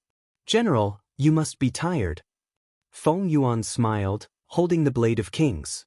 Shen Baichuan cupped his fists. Your Majesty! I wonder why the young general has come to God's capital this time? Princess Royal Feng Jing, who was beside the Demon King, asked. For the sake of saving the entire race from the abyss. What are you talking about? Feng Jing was unhappy. The gods' race has been in the fairy's capital for thousands of years. How come we're in the abyss now? Shen Baichuan raised his brows. Princess Jean, Heaven's Gorge is easy to attack but hard to defend. The Sky Veil has been repeatedly destroyed, and we've lost our barrier. Isn't this like fire and water? The human empire has stationed 200,000 elite soldiers at the front line of Skybridge City, and nearly 1,000 magic crystal cannons are eyeing us covetously. They may break through the southern gate of our Protoss race at any time. Does this count as being close to the abyss? You. Feng Jing gritted her teeth, but she didn't know how to refute. Feng Yuan's expression was calm, and he didn't show anything. He only smiled. General, you've been reading military books for a long time, so you must have extraordinary foresight. Since you've come to the fairy's capital, tell me, what do you think? Shen Baichuan cupped his hands and said, the Qin Empire only relies on the magic crystal cannons. Your Majesty, you can imagine that Wei Chou has led the Longdan army camp to operate in the Skybridge province for a long time. He's very experienced in both defense and offense. If we fight a positional battle with the Qin Empire, we'll definitely lose with their magic crystal cannons and battle formations. Even if Marshal Qianfeng connects with the Iha country and attacks from the south, it's just a temporary measure. Don't forget that Prince Xian, Feng Jixing, is eyeing us from the Qinling Mountains with 200,000 soldiers. As long as the Iha country attacks from the coast, they might be wiped out by Feng Jixing before they can even see the flag of the Longdan army camp. If that's the case, the gods' race will definitely lose. All the officials were rendered speechless by his words and remained silent. The Demon Emperor nodded slightly and said, Little General, please continue. Shen Baichuan swept his gaze across and saw a hint of unwillingness flashing past Qianfeng's face. It was as if his thoughts had been exposed. Shen Baichuan couldn't help but feel a little proud and continued, Lin Muyu is looking forward to fighting a positional battle with us. Therefore, he's not anxious at all. After taking over the Skybridge province, he's been training his troops, waiting for us to attack and send ourselves to our deaths. However, we might not necessarily have to fight a decisive battle with them on the plains. Why do you say that? The Demon Emperor was surprised. Shen Baichuan said respectfully, back then, the reason why the gods' race was able to march straight into the continent, taking over 2 of the Empire's provinces and reaching the Five Valleys city was because of their mobile battle tactics. The armor demons are ferocious and can be said to be invincible in field battles. However, in the subsequent battles, we gave up on field battles and chose to fight a positional battle with the Qin Empire. After they obtained the arrow boxes, they also developed the magic crystal cannons. How can we not be defeated? The Demon Emperor narrowed his eyes and asked, Little General, what strategy do you have to deal with them? Shen Baichuan smiled. It's very simple. 8 words to defeat the Empire. Which 8 words? An elder asked. Attack when they're unprepared and defeat when they're weak. Shen Baichuan said. How do you attack when they're unprepared? Defeat when they're weak again? Feng Jing saw that Qianfeng was being pressured step by step. She hurriedly spoke to help Qianfeng regain some face. Shen Baichuan said, in order to completely destroy the divine race, the Qin Empire has gathered almost all of their magic crystal cannons in the Tongtian province. As for the other provinces, even the capital cities only have dozens of magic crystal cannons as decorations. In that case, why don't we turn our army around and retreat to the 8 wastelands? Then, together with the barbarian tribes of the northern desert, we can attack the Cloud Province from the northern snow region. The Cloud Province is guarded by Duke Luo Xian of the Northern Kingdom. He has no more than 200,000 soldiers and less than 100 magic crystal cannons. This year is a cold spring and there will be another heavy snowfall before March. This snow is our chance to turn defeat into victory. All 200,000 armor demons will be divided into 20 groups and we will attack the Cloud Province under the cover of the snow. Together with the spies we have been operating in the Cloud Province for many years, we won't have to worry about Twilight Rain City. Feng Jing bit her red lips and was speechless again. What do you think? What do you think? Shen Baichuan asked with a stern expression. The group of old officials nodded their heads and seemed to have no other ideas. At this moment, Qianfeng suddenly slammed his palm on the table beside him and said in a low voice, Nonsense. You're just an armchair strategist. Shen Baichuan smiled and said, Why does Marshal Qianfeng think that I'm just an armchair strategist? Qianfeng's eyes were cold as he said, First, if there is another heavy snow, the food for the 200,000 armor demons will be the biggest problem. We will be able to harvest some of the food in the Tongtian Gorge in a month. At least, it will be enough for the armor demons to get through the winter. However, if we send our army to the north and launch an attack on the Cloud Province from the snowfield, food will be the biggest problem. 200,000 armor demons will have to eat 2 million kilograms of food every day. Where will they come from? I'm afraid that they will all starve to death before they even enter the Cloud Province. Second, the tribes of the northern desert will come as fast as hungry wolves. Haven't the tribes of the 8 wastelands been harassed by the northern desert enough? Cooperating with the northern desert is no different from asking a tiger for its skin. Maybe the Cloud Province will be destroyed before we even enter our nest. Third, the Tongtian Gorge is the foundation of the Protoss. Only in the worm nest can we hatch the armor demons, the winged people, and the giant flying snakes. Without the help of these strange creatures, we will lose the foundation to challenge the Qin Empire. Shen Baichuan, do you know that war is unpredictable and water is unpredictable, but you don't know how to adapt to the situation, time, and place? Marshall is right, but I have a way to deal with all of them. Shen Baichuan smiled confidently and said, First, food will not be a problem. Although it is spring, the Zhongnan family can still provide food for 100,000 armor demons. The other 100,000 can be fed like ducks. Kill 1,000 armor demons every day and feed the rest of the armor demons, which can last for a month. Second, although the northern desert is a wolf, they are still bullied by the Qin Empire. If we promise them great benefits, they will definitely work for the Protoss. Third, as long as Lin Muyu gives the order, the magic crystal cannons will blast the sky, and the army will advance step by step. With the cultivation of the God-state experts like Lin Muyu and Tang Xiaoxi, does Marshal Qianfeng still think that the giant flying snakes can be of use? Feed the armor demons with the corpses of the armor demons? Qianfeng couldn't help but laugh. I'm afraid only General Shen Baichuan can think of such a cruel way to exterminate the armor demons. The armor demons are beasts, why not? As the saying goes, the merciful do not lead the army.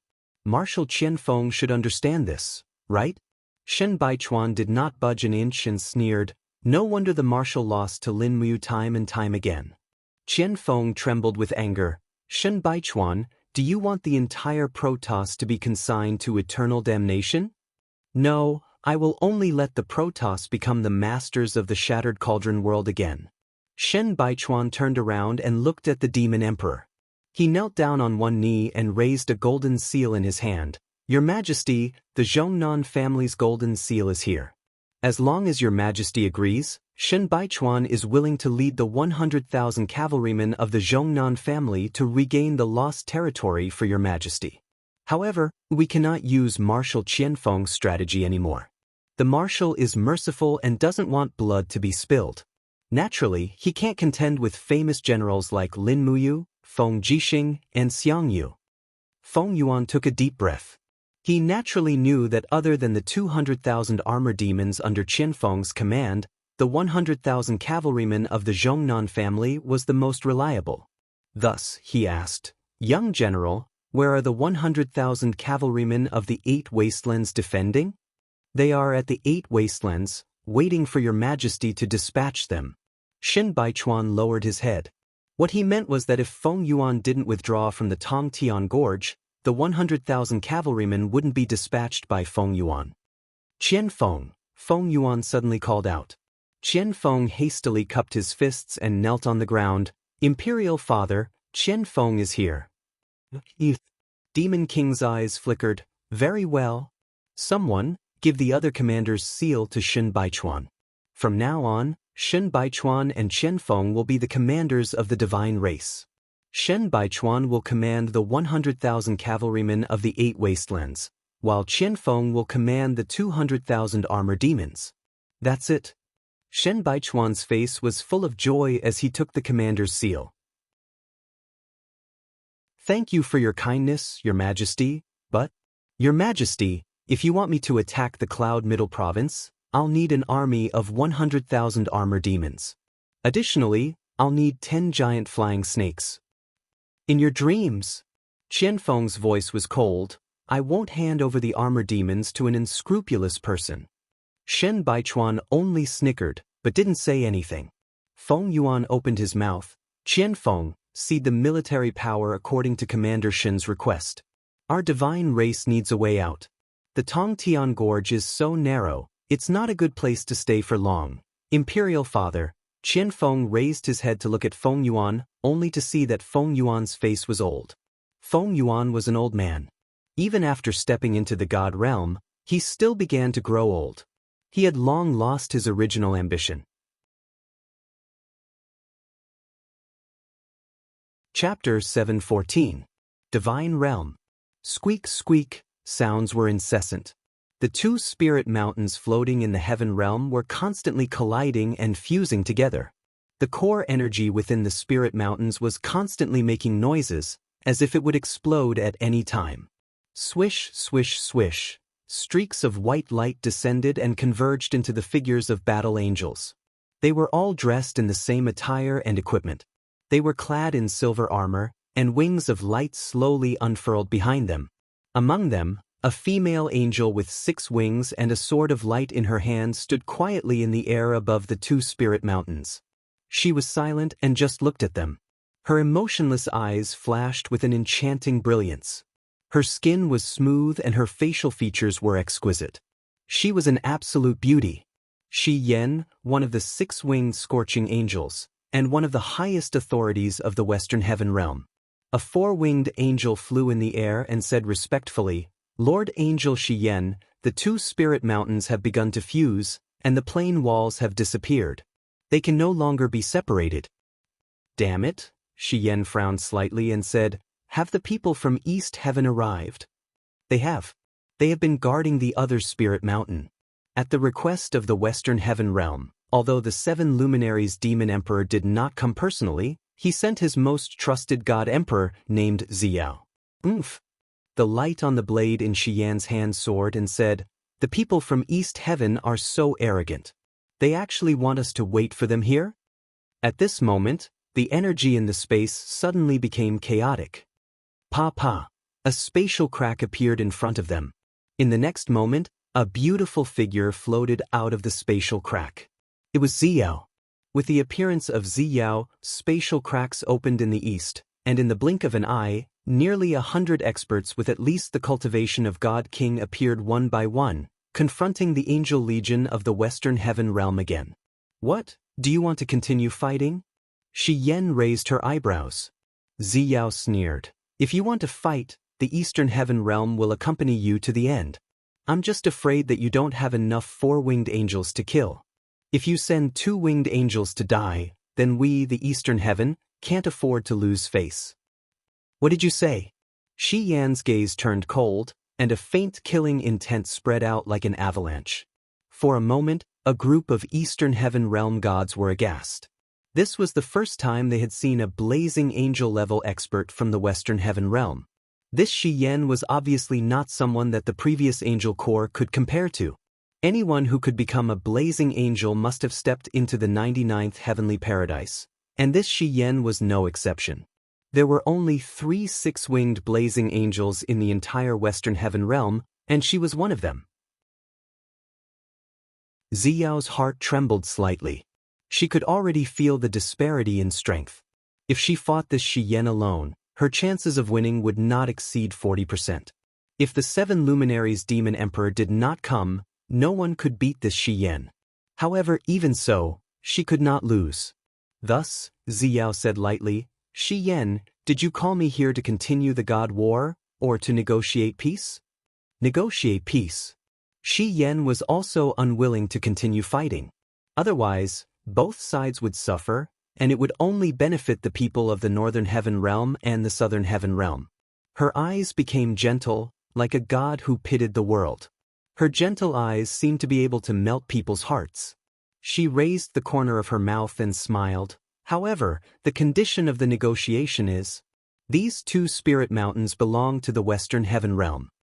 "That's impossible." Xiao did not give in and said, "This spirit mountain plane of the Eastern Heaven realm is called the Broken Cauldron realm. Our demon emperor's brother is in the Broken Cauldron realm. How can we hand over the core of the spirit mountain of the Broken Cauldron realm to the Western Heaven realm? In my opinion, you'd better cede the 2 spirited mountains to the Eastern Heaven. Otherwise, there will be another bloodbath." This is difficult." Shiyan's bright eyes shot out a ray of light and said, "The people of the Eastern Heaven realm should also know which plane this spirit mountain of the Western Heaven realm corresponds to, right? The celestial pole continent is the strongest plane of the Western Heaven realm. The number of god emperors in the entire celestial pole continent is in the double digits. Moreover, Lord Ruler of the Western Heaven realm has cultivated many young geniuses to cultivate in the celestial pole continent. It is also impossible for you to want the Western Heaven realm." The celestial pole continent? Xiao's heart sank. Only now did she remember the origin of the spirit mountain that originally belonged to the Western Heaven realm.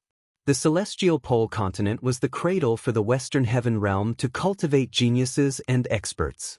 Legend has it that every 5 years, the Western Heaven realm would place an oracle in the celestial pole continent to find new experts to strengthen the power of the divine realm. If what Shiyen said was true, then it would be really troublesome. The integration of the Broken Cauldron realm and the celestial pole continent had already been facilitated. Once the celestial pole continent and the Broken Cauldron realm started to fight, would the Qin Empire where Lin Muyu was in be able to win? I'm afraid even survival would be a problem. Shiyen seemed to see through Xiao's thoughts.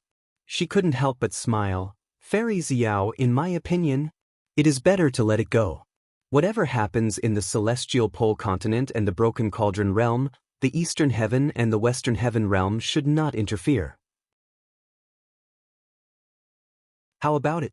Xiao took a deep breath. Shi Yan, are you so confident that the celestial pole continent can unify the two big planes? It's not confidence, it's certainty. Shi Yan smiled. Her peerlessly exquisite face was simply unbelievably beautiful. She lightly swung the long sword in her hand, causing the sword's blade to suddenly emit a light that was hundreds of meters long. She said with a slight smile, "Either sign a divine covenant, and the two sides will no longer interfere in the two big planes' affairs, or we will start a war. The Western Heaven realm has never feared any challenge." Xiao pondered for a long time, then lightly nodded. "Let's sign a divine covenant." The so-called divine covenant was an agreement between gods.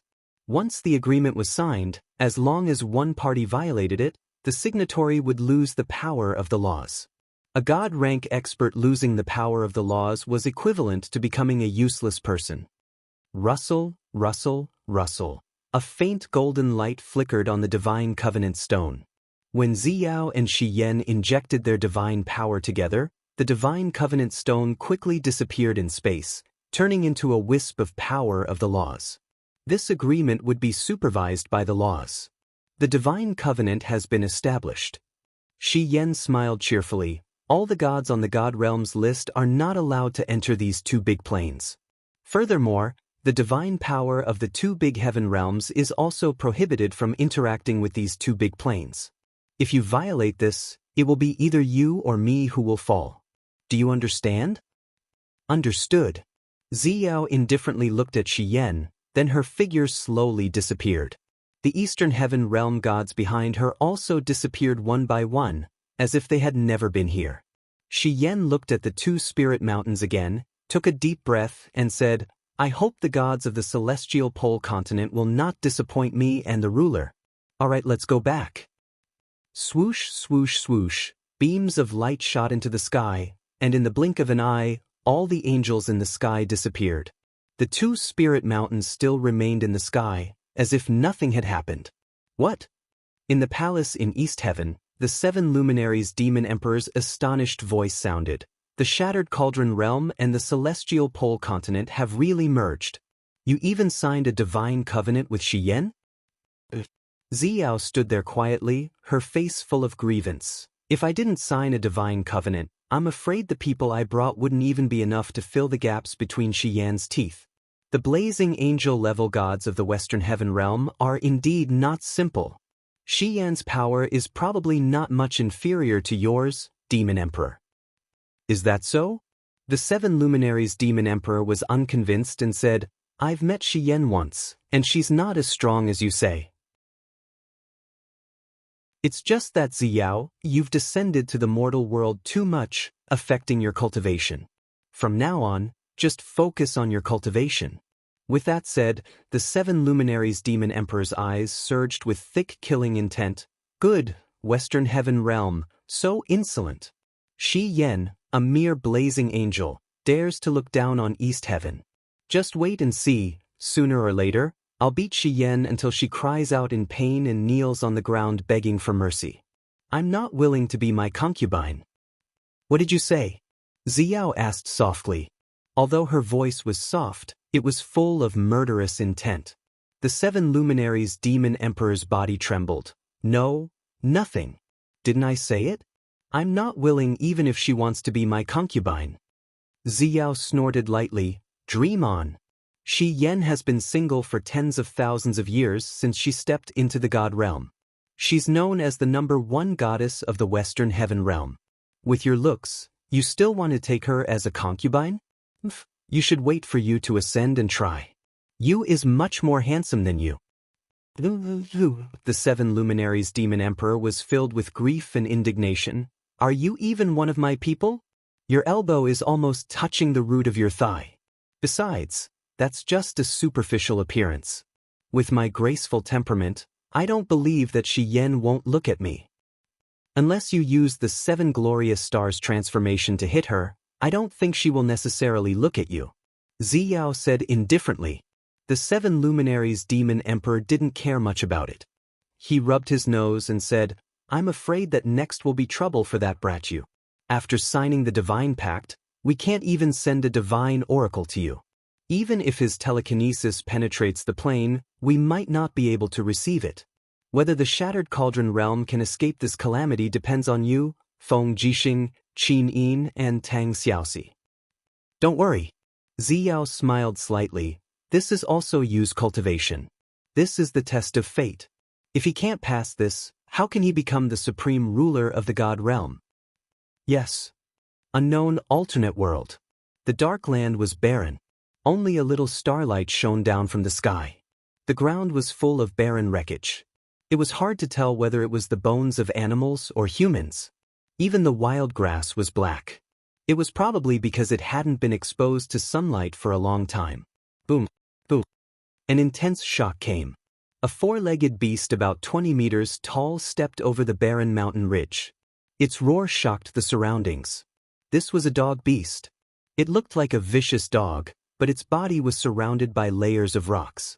It was probably only in such a dangerous environment that such an ugly, clumsy beast could appear. The dog beast howled angrily. Probably because it had been hungry for too long, it opened its mouth and bit a fiery red rock. However, its luck was obviously not good. One of its teeth was directly knocked out. Woo-woo, the dog beast retreated a few steps. Suddenly, the sound of rushing wind came. Pooh! A steel arrow as thick as an arm directly penetrated the dog beast's head and shot out from its lower jaw.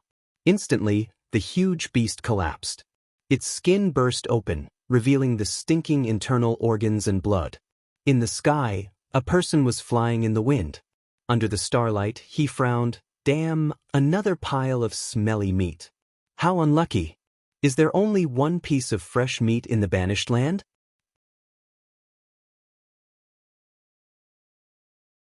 Chapter 7:15.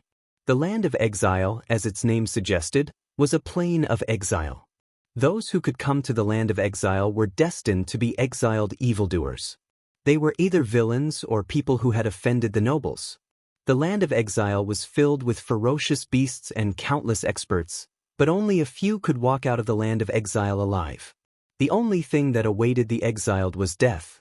The only difference was when death would befall them. The expert who had shot the hound beast was a 3-meter-tall mutant. He wore a tattered robe and held a steel bow that was at least 2 meters long.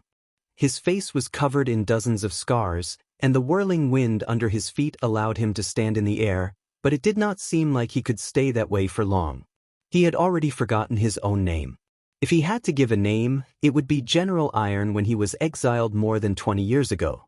However, the name General Iron seemed to have been abandoned by everything in the world. There were no human relationships in the land of exile. There was only slaughter, and people would give up their dignity and everything just to find food.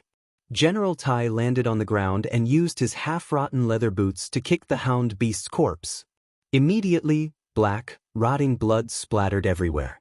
He pulled out the dagger at his waist and dug out a piece of the hound beast's flesh to take a sniff. A thick stench wafted over. F***CK. He tossed the rotten meat away and said angrily, "It's all rotten meat. I've been following it for an entire day. All my time has been wasted. I'm so angry." As he spoke, he flipped through the rest of the hound beast's meat. All of them were rotten. It was a disappointing hunt. Swoosh.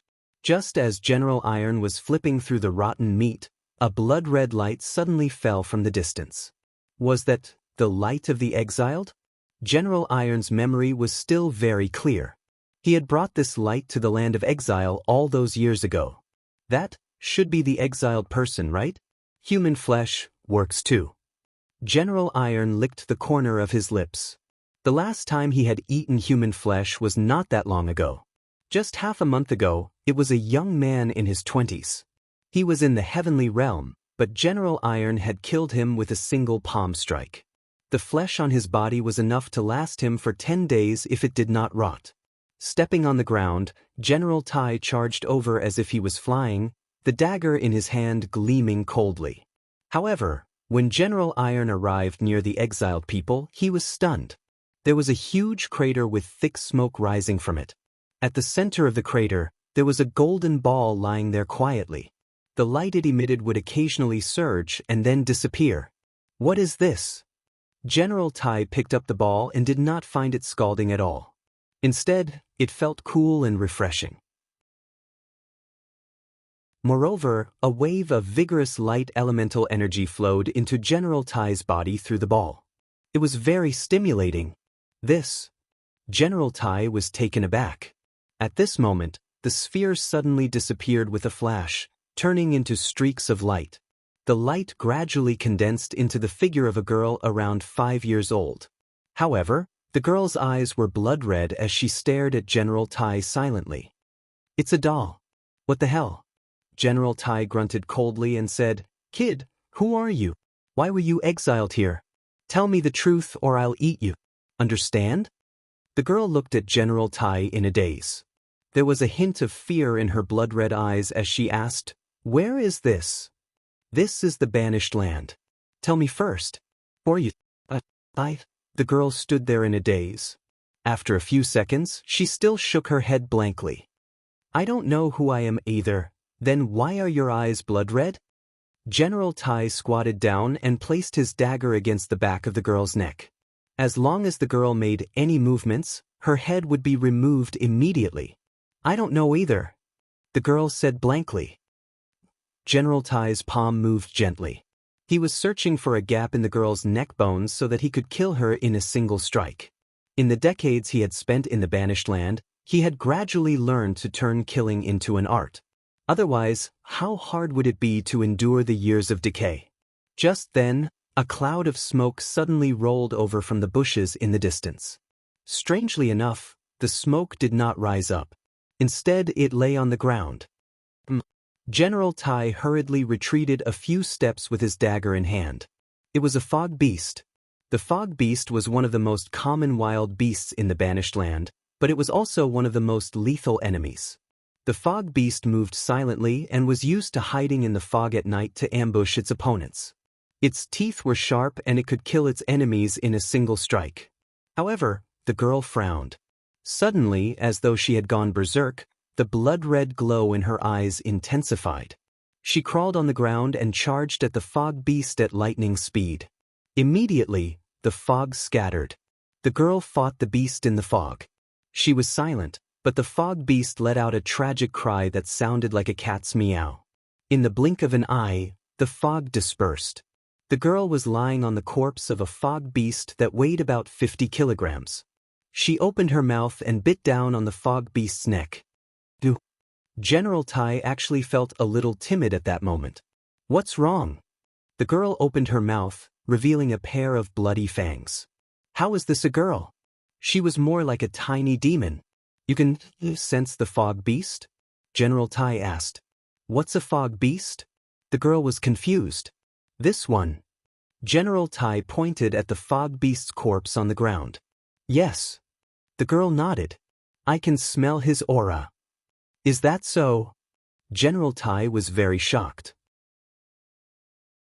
Regardless of what this girl was, the fact that she could sense the fog beast's aura proved that she was a natural hunter. There was nothing lacking in the land of exile except a hunter with a strong sense for danger. General Tai had almost been killed over the years precisely because he lacked this ability. Therefore, General Tai suddenly made up his mind. He lowered his body and placed his hands on the ground. Looking at the girl who was less than a meter tall, he said, "Little girl, since you don't know where this is, why don't you follow me? I'll give you food and protect you." The girl nodded, but she didn't seem happy or unhappy. She just nodded in agreement. General Tai grinned, revealing 2 rows of yellow teeth. He said, "Since you're following me, you have to call me Dad. How about it? You be my daughter and hunt the beasts in the land of exile for me. I'll be your dad and protect you from being bullied." The girl still nodded. General Tai was overjoyed. He grabbed the fog beast's legs and slung it over his shoulder. He said, "Then let's go home. This fog beast's meat is enough for us to eat for a week. We have to hunt the next prey within a week, or we'll starve. Right, what's your name?" "I don't have a name," the girl said. Your eyes are red. In my hometown, there's a type of people with red eyes. We call them demon spirits. How about this? You should be a demon spirit too, and a small one at that. I'll call you Little Demon? Little Demon? The girl was confused. Then, I'll be called Little Demon? Yes, your name will be Little Demon. I have a name. The girl finally revealed a hint of joy. Yes, you have a name. Let's go home now. Two figures, one big and one small, slowly moved under the starlight. The land of exile was very vast. It was said that no one had ever reached the end. No one knew what was at the end of the land of exile, but one thing was for sure. Every inch of the land of exile had an owner, also known as a lord. If one wanted to become the owner of a piece of land, they had to kill the previous owner, and then, most of the time, they would be eaten. The land of exile didn't grow food. Almost all the food came from the exiles who fell from the sky, as well as the evil beasts that lived there. However, most of the evil beasts in the land of exile were very strong and hard to deal with. Smart people would rather provoke their own kind than wild beasts. General Tai's territory wasn't big. It was less than 5 kilometers wide. Beyond that was a dangerous region, so General Tai only hunted invaders in his own territory. Because his territory was too small, it was normal for General Tai to not be able to hunt for food for half a month. Now that he had this little demon, General Tai couldn't help but feel happy. With Little Demon's help, hunting wild beasts shouldn't be a problem. If Little Demon could easily kill a fog beast, then killing other wild beasts shouldn't be too difficult. Even if he couldn't kill them, General Tai wouldn't suffer any losses. Plus, he could eat the fresh meat of a girl. In the small cave, General Tai lived a life of barbecuing meat. However, he only cut off a small portion of the fog beast's hind leg. It weighed about 2 kilograms. He ate 2 kilograms, and Little Demon ate half a kilogram. That should be enough. Looking at her small body, she shouldn't be able to eat much. Before long, the fragrance of meat wafted out. The girl sat on the meadow and finally snapped out of her reverie. She immediately looked straight at the roasted meat on the wooden stick. She didn't say a word and only looked at it calmly. The corner of her mouth revealed a cute fawn, as though General Tai would fly into a rage if he didn't give him food. "Are you hungry?" General Tai asked with a smile.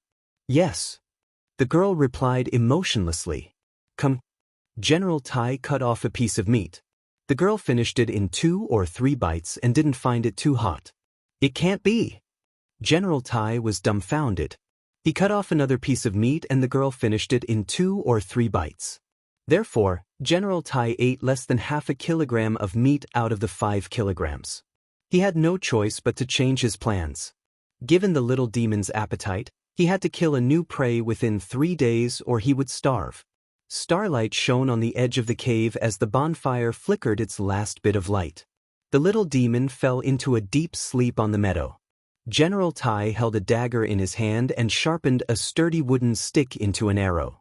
As he did so, he glared coldly at the girl. Chapter 716. Mingshan Province, Shangyang City. This city, known as the trade center of the South, had regained its prosperity after several years of recuperation. Merchants and travelers were as numerous as the clouds and pedestrians weaved in and out. Within the city, merchant guilds, restaurants, grain stores, blacksmiths, and so on had been built.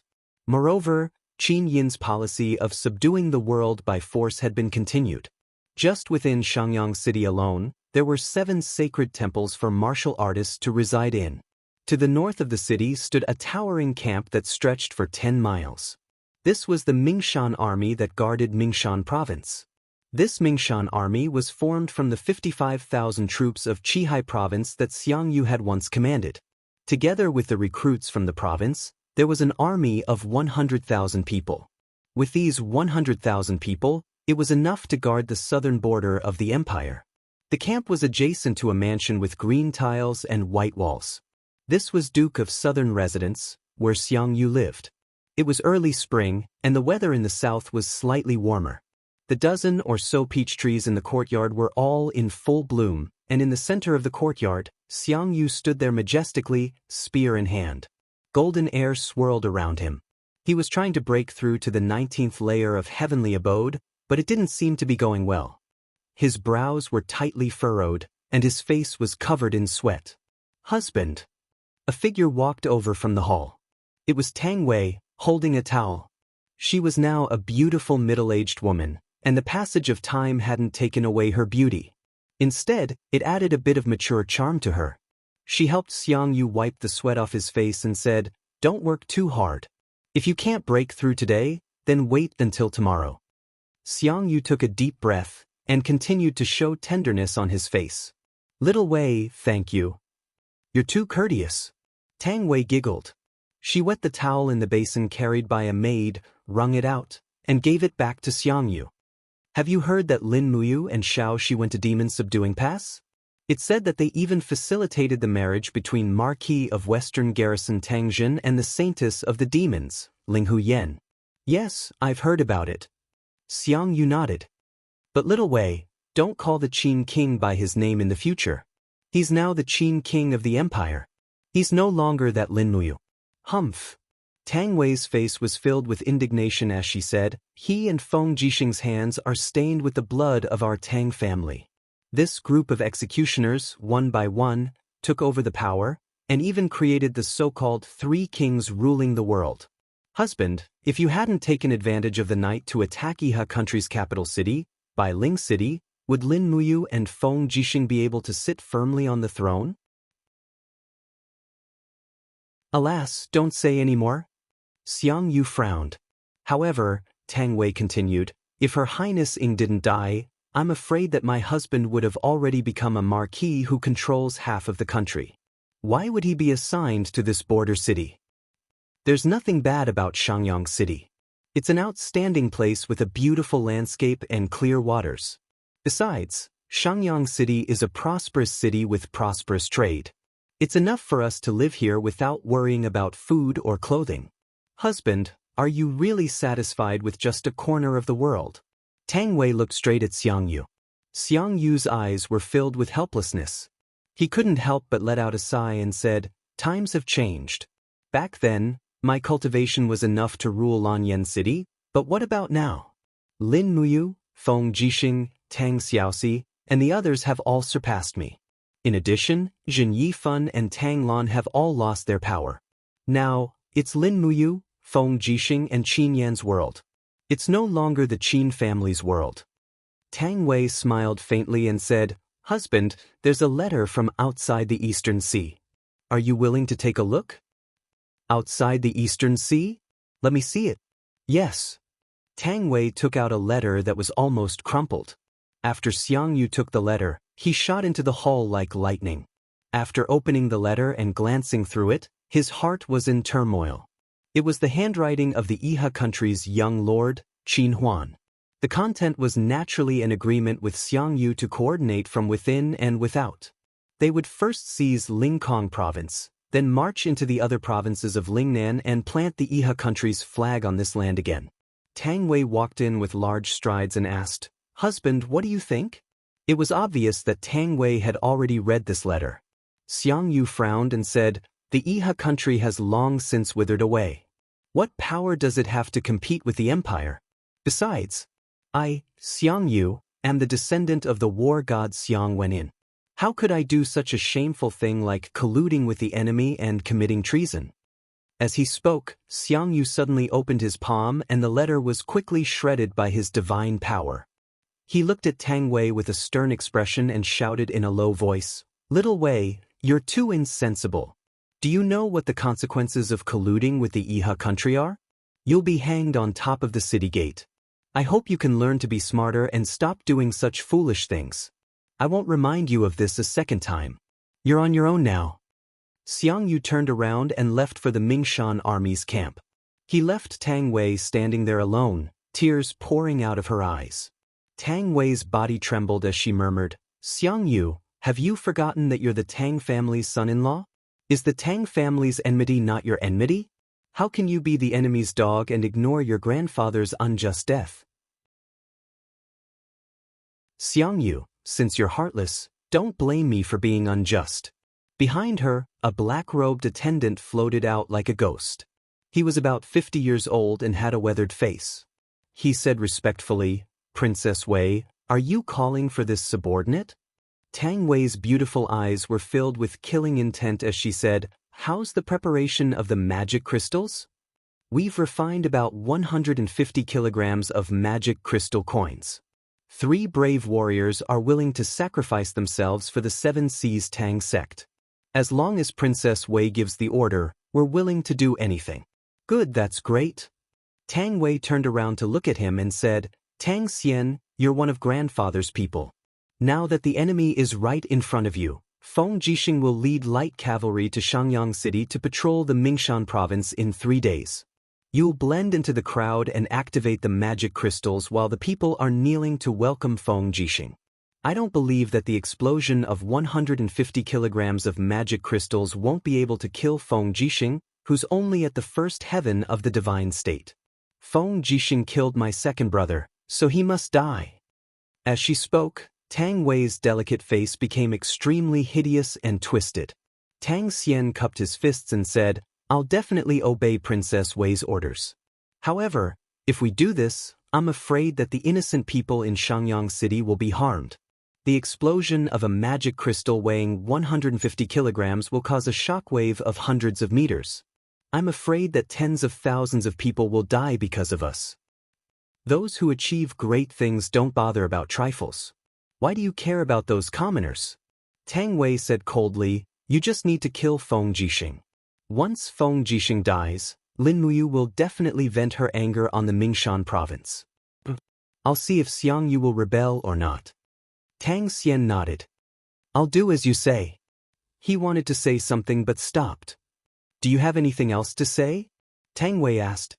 Tang Xian looked straight at her and said, "I've followed Duke Lan for many years and have long regarded him as my father.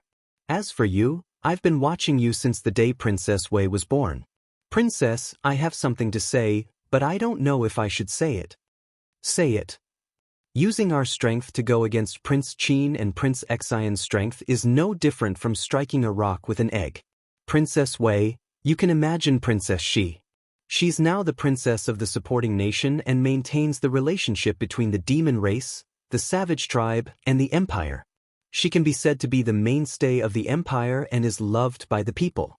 Why can Princess Shi let go of her hatred but Princess Wei can't? Because Xiao Shi isn't a member of the Tang clan." Tang Wei's expression became very resentful and said, "Grandfather is dead, but Xiao Shi can sit by and do nothing. How can she be considered a member of the Tang clan?" Tang Xian was stunned and said, "In order to help Duke Lan take revenge, Princess Shi killed Empress Qinin. Is this considered sitting by and doing nothing? But she allowed Feng Jixing and Lin Muyu to wantonly occupy the throne. What does this mean?" Feng Jixing and Lin Muyu were personally conferred the title of the 4 heroes of Lan Yan by the late Emperor Qin Jin. Lin Muyu was even treated by Qin Jin as his own daughter. As Qin Yin's elder brother, why can't he take over the throne on her behalf? "Princess Wei, you're also a member of the Tang clan's bloodline. I'm truly unwilling to see this line of bloodline come to an end of mutual destruction." As he spoke, Tang Xian slowly knelt down and said, "This is all this old general has to say. But as long as Princess Wei wants old general to kill Feng Jixing, old general will definitely disregard my life and do it. This is the favor I owe Duke Lan." Tang Wei's delicate body trembled, and she lowered her body to help Tang Xian up and said, "Uncle Tang Xian, little Wei only requests that you kill Feng Jixing this time and take revenge for Tang Lu. As long as Feng Jixing is dead, the Tang clan will have a new chance to take a turn for the better." "Yes, old general obeys." Tang Xian stood up, and his eyes were filled with despair. His back view that turned around and left looked especially aged. Regardless of whether he succeeded or not, he would definitely not be able to return once he left. Swish! The arrow that was carved from hardwood flew past the back of the Radiance Beast. The arrowhead wasn't sharp enough and was actually unable to penetrate the back of the Radiance Beast that was covered in thick armor and thorns. "Little Yao, hurry up and attack. Kill it, and it will be our next food." Holding the longbow, General Tai rapidly retreated, increasing the distance between him and the Radiance Beast. The Radiance Beast roared angrily because it was attacked. The thorns on its body stood up, and it bared its teeth as it pounced over. This kind of Radiance Beast was very common in the land of exile. Its skin was very hard, and ordinary blades and swords wouldn't be able to pierce through it. What was more troublesome was that the Radiance Beast's body was covered in thick thorns that were abnormally sharp. Furthermore, these thorns carried venom. Therefore, the majority of the wild beasts that fought with the Radiance Beast would still die from poison even if they could kill it. Although the Radiance Beast was terrifying, the freshness of its meat was rare in the entire land of exile. It was the most delicious when cooked into soup. The girl crawled in the grass. Her pair of beautiful blood-colored pupils were filled with hostility. Suddenly, she charged forward. With a loud bang, her beautiful face almost slid across the ground, directly knocking the Radiance Beast upside down.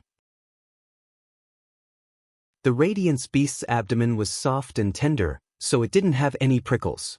Before the Radiance Beast could react, the girl spread open her 5 fingers, and a dense blood-colored aura directly tore open the Radiance Beast's abdomen, almost tearing out its intestines. Roar!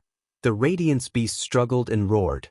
Its huge body suddenly flipped over, and its sharp claws swept across, instantly leaving behind stab wounds on the girl's cheeks and shoulders.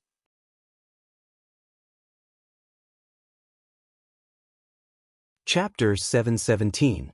Swoosh! The Radiance Beast opened its huge mouth, and its crescent-shaped fangs went straight for the girl's neck. If it were to bite down, the girl's neck would probably be bitten off forcefully. At the moment of life and death, the girl seemed to be injected with some kind of power. Her hands danced wildly, clawing the Radiance Beast's abdomen into mush. She flipped over and opened her small mouth. Her fangs glowed with a blood-red light as she bit down heavily on the Radiance Beast's neck, tearing off a piece of flesh. Then she quickly took a second bite. Just like that, bite after bite continued until the Radiance Beast's throat was bitten into mush. Meanwhile, the girl was already covered in blood, looking battered and exhausted. The Radiance Beast lay quietly on the ground, losing all signs of life. At this moment, its greatest value was nothing more than 100 kilograms of meat. To everyone in the land of exile, this was an extreme delicacy. Russell. General Tai held his longbow and walked forward. His gaze landed on the Radiance Beast and said, "Little Yao, well done. You actually managed to kill this Radiance Beast. Father is very gratified." The girl's body was a little frail. The wound on her neck that was pierced by the prickles was gradually turning black. That was the result of the Radiance Beast's venom invading her body. She trembled slightly and looked at General Tai without saying a word.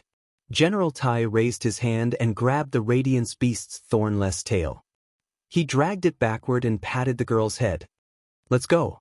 Father will make you a delicious Radiance Beast soup when we get back." This time, the girl nodded. She understood General Tai's words. Just like that, General Tai dragged the Radiance Beast's corpse and walked in front while the girl followed behind. Her body trembled with every step. Her stamina seemed to have reached its limit. General Tai didn't even turn his head and kept walking forward. Bang!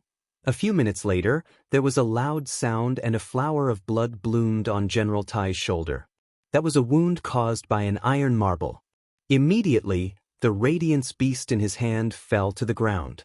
General Tai slumped to the ground and looked at a figure walking over from afar. This person held a pitch-black iron rod in his hand. One end was still emitting green smoke. The corner of his mouth curled up, revealing an evil smile. "Yo, isn't this General Tai?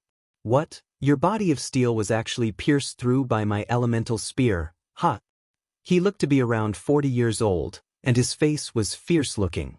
After walking forward, he raised his hand and grabbed the corpse of the Radiance Beast, saying, "So it's a Radiance Beast.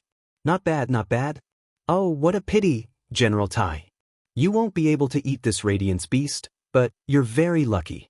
After I finish eating this Radiance Beast, your flesh will become my next meal." General Iron's face was pale as he gnashed his teeth and said, Black Fiend, I've never invaded your territory. But why did you trespass into my territory? What are you talking about?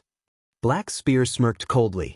He raised the elemental spear in his hand and pointed the pitch-black muzzle at General Tai's head. Streams of lightning energy gathered in the butt of the spear from his arm before being stored in the bullet. He said, "This is the land of exile, not anyone's territory. Have you forgotten the rules of the land of exile? Never be careless. You were careless just now. To think that you didn't notice my arrival." General Tai knew that his death was imminent, so he could only place all his hopes on someone else. He said in a low voice, "Little Yao, he's trying to kill father." Kill him. What? Black Spear turned to look at the girl and could not help but laugh out loud. General Tai, I didn't expect you to have fallen to such a state. What else can this little girl do other than being a stew or two? However, Black Spear's pupils suddenly constricted in the next moment. The girl had suddenly disappeared, and in the next moment he felt a sharp pain on his neck. He hurriedly swung his spear to attack the girl who was pouncing on his chest. However, it was too late. When the girl raised her head, she was biting a large piece of flesh on Black Spear's neck, causing blood to splatter. Rustle, rustle, rustle. Black Spear stumbled a few steps back and fell to the ground. His body twitched continuously. He had actually been killed by the girl. Hold on. General Tai stood up in a wretched manner. He grabbed the Radiance Beast's tail with one hand and Black Spear's ankle with the other. Even though he was injured, he still dragged the two prey back to his lair with great difficulty. The girl watched on in a daze. She did not seem to understand why this father of hers had to drag Black Spear's corpse home. Night fell. The night in the Banished Land was filled with killing and death. Therefore, unless one possessed extraordinary strength, they would not be willing to go out to hunt at night. Clearly, General Tai was not someone who was confident in his own strength. A charred iron pot was propped over the bonfire, and the water inside gurgled. General Tai had cut 5 kilograms of the Radiance Beast's meat and placed it into the pot. There was no seasoning, but it was definitely an incomparably delicious meal. However, to General Tai's surprise, the girl only ate a small piece of the Radiance Beast's meat and stopped eating. She lay curled up on the meadow as black blood seeped out from the wounds on her neck and shoulder. The Radiance Beast's venom was taking effect. Her body twitched violently and trembled. This was the result of hunting the Radiance Beast. General Tai gulped down the meat as he turned to look at the girl. He could not help but frown as he thought to himself, "It can't be that she's finished so quickly, right? If that's the case, I'll have to find a new assistant." It was not until the next morning that the girl finally woke up. The black blood on her neck had been replaced by fresh red blood. She sat up timidly and stuck out her tongue to lick her palm. Then she covered her wound with her palm. As if by instinct, a miraculous scene happened. The bleeding from her wounds stopped very quickly. Her saliva seemed to have extraordinary uses, and General Tai, who was in a deep sleep, did not seem to notice this at all. When it was close to noon, General Tai finally woke up. He took out the iron marble that had been shot into his shoulder by the elemental spear. After using a cotton cloth to staunch the bleeding, he simply bandaged the wound. In the Banished Land, the word medical treatment was very unfamiliar. It was fine as long as one did not die. There was no way to talk about healing injuries. On the other hand, the girl's appetite seemed to have grown a lot. She had eaten close to 5 kilograms of the Radiance Beast's meat for lunch. General Tai frowned. At this rate, he would have to go out hunting again soon. He took out his dagger and dug out a large piece of meat from the leg of Black Spear's corpse. He mixed it with the Radiance Beast's meat and tossed it into the pot to continue cooking. If one wanted to survive in the Banished Land, one had to conserve one's stamina. Only then would one be able to survive the upcoming battles. This was the law of survival in the Banished Land, and General Tai understood it very well. After a night, the girl's injuries were almost completely healed. What surprised General Tai the most was that the girl seemed to have grown a lot. Her height had increased by at least 3 to 5 centimeters. It was as if such growth had happened overnight. This also explained why her appetite was so terrifying. Perhaps I'll grow stronger when I grow up? General Tai chuckled. The girl did not understand what General Tai was talking about. She only continued to eat the meat in her bowl and picked out Black Spear's flesh one by one. She only ate the Radiance Beast's meat and did not seem too interested in human flesh. General Tai looked displeased. Thankfully, he was not a picky eater. Black Spear was an old enemy. Eating his flesh gave General Tai a strange, twisted sense of pleasure. Lowering his head to look at the wound on his shoulder, General Tai said, "When my injuries have recovered, we can go to the hunting grounds to try our luck. Perhaps, we might be able to kill 1 or 2 triceratops." Of course, the girl did not know what a triceratops was. She only asked, Is it delicious?" General Tai laughed out loud. "Delicious, of course it's delicious. However, the triceratops is also very powerful. Its 3rd horn can discharge electricity." Over the past few decades, countless people have died to the triceratops' electric horn. So, my dear daughter, we must be careful. Okay. The girl nodded. She did not know what a triceratops was, but it would be great if she could eat meat. As the days passed, General Tai discovered that the demon spirit's senses and strength were rapidly improving. Her movements were becoming more and more sensitive, and her ability to sense unknown dangers was also rapidly improving. There were even a few times when she had already launched an ambush before her prey had even appeared. She managed to kill the wild beasts almost without suffering any injuries. None of the wild beasts in the banished land were easy to deal with. General Tai knew this better than anyone. He began to worry day by day. What would he do if he could not control this demon spirit one day? He had to make a good plan for himself. General Tai silently lowered his head to look at the girl. He discovered that she had already grown to be around 7 or 8 years old. She held a dagger with a cold glint in her hand, sharpening an arrow. Her gaze was focused, as if there were only daggers and wooden sticks in the world. "Little Yao, do you know what Daddy means?" General Tai suddenly asked. The girl did not raise her head. "Daddy means that I'm the most important person in this world to you. You must protect me and treat me as the person you love the most. You must not let anyone hurt me, and I will also protect you. I won't let anyone bully you. If anyone bullies you, I will kill him. Do you understand now?" General Tai patiently guided her. "If anyone bullies me, Daddy will kill him, right?" The girl finally raised her head to look at him. General Tai felt gratified. He nodded repeatedly and said, "But first, you must protect Daddy well. Do you understand?" The girl lowered her head and continued to carve the wooden stick. She was so focused, as if she had completely forgotten about the conversation earlier. "Sigh," General Tai sighed. A blood moon appeared in the sky, causing the already blood-red land of Banished to become even darker.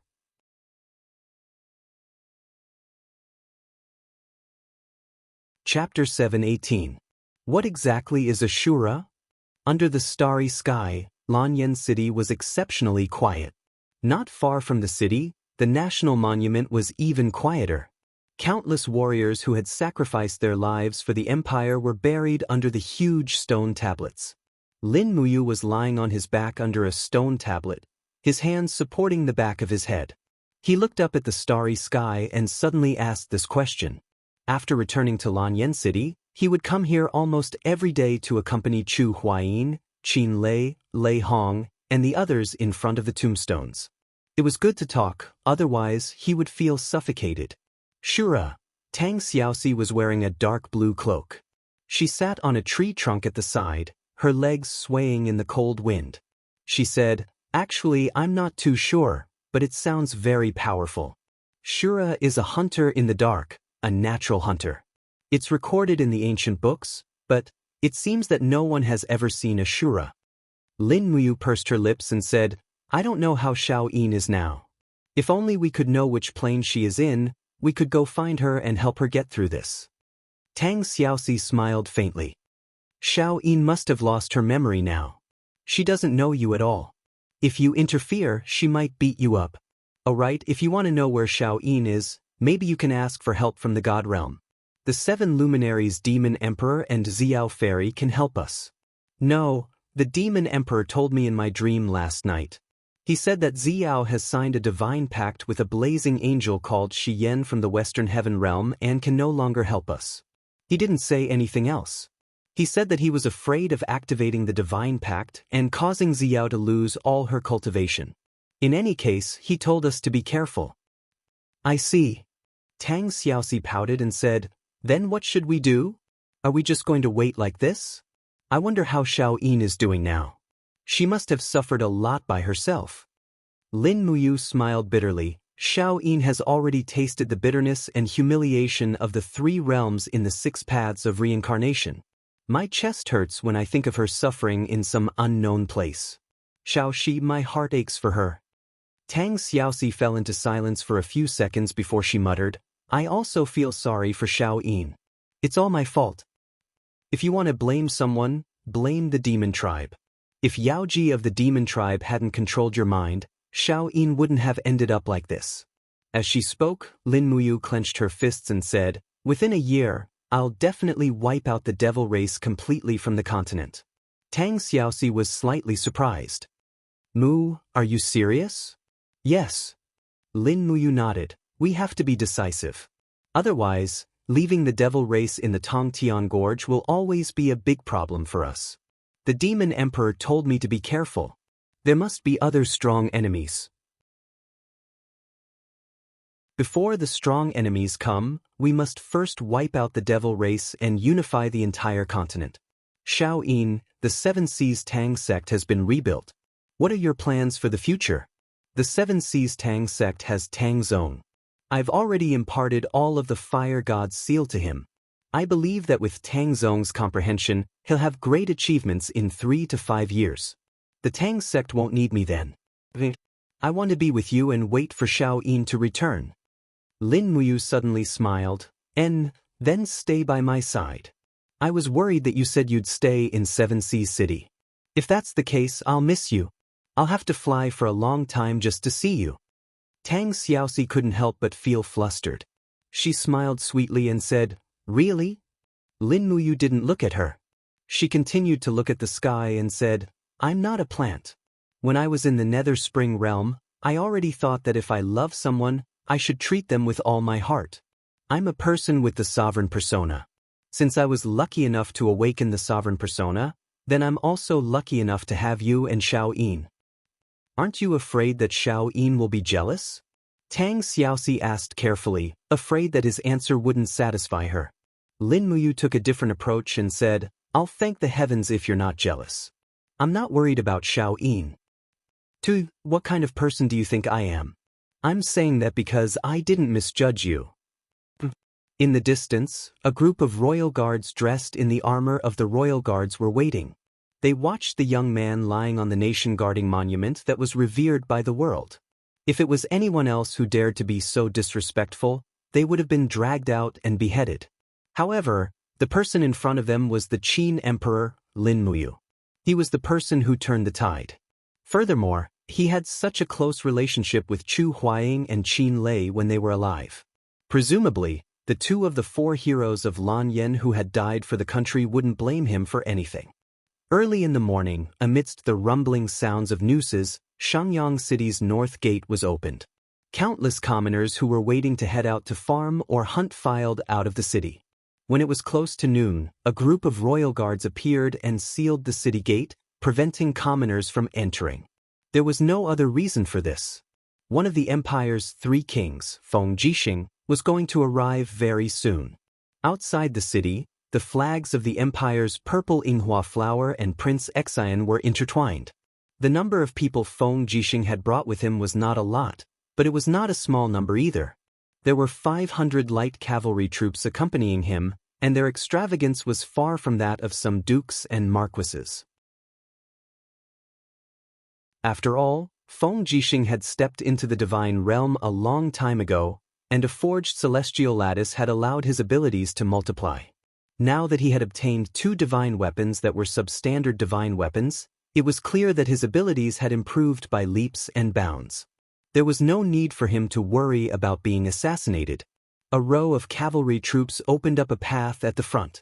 They held onto wooden shields, and all of them wore solemn expressions. After the 200 cavalry troops entered the city, a big horse finally galloped into the city.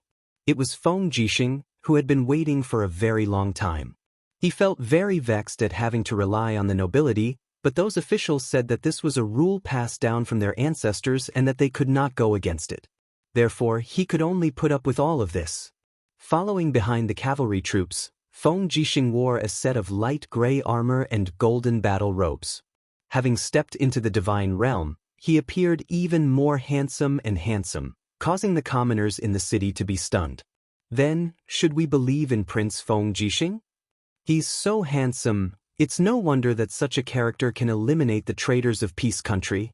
I wonder when Prince Xian will be choosing his concubine. I'm so excited. With Feng Jixing's ability, he was naturally able to hear the commoners' whispers. However, he pretended that he did not hear them. His left hand held onto the reins while his right hand held onto the hilt of the Crimson Phoenix sword. He wore a relaxed smile on his face as he kept on greeting the commoners on both sides of the road. Feng Jixing was only tempted by the matter of choosing his concubine, but he would definitely not act on it. He knew why he had come to Shangyang City this time around. Xiang Yu was the southern country duke, a feudal lord. Therefore, Feng Jixing would definitely make a trip to the south once a month to meet with Xiang Yu.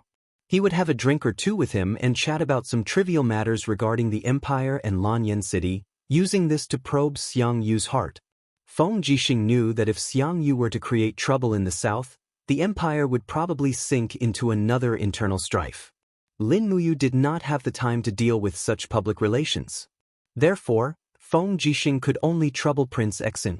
In the city, a group of guards went up to welcome them.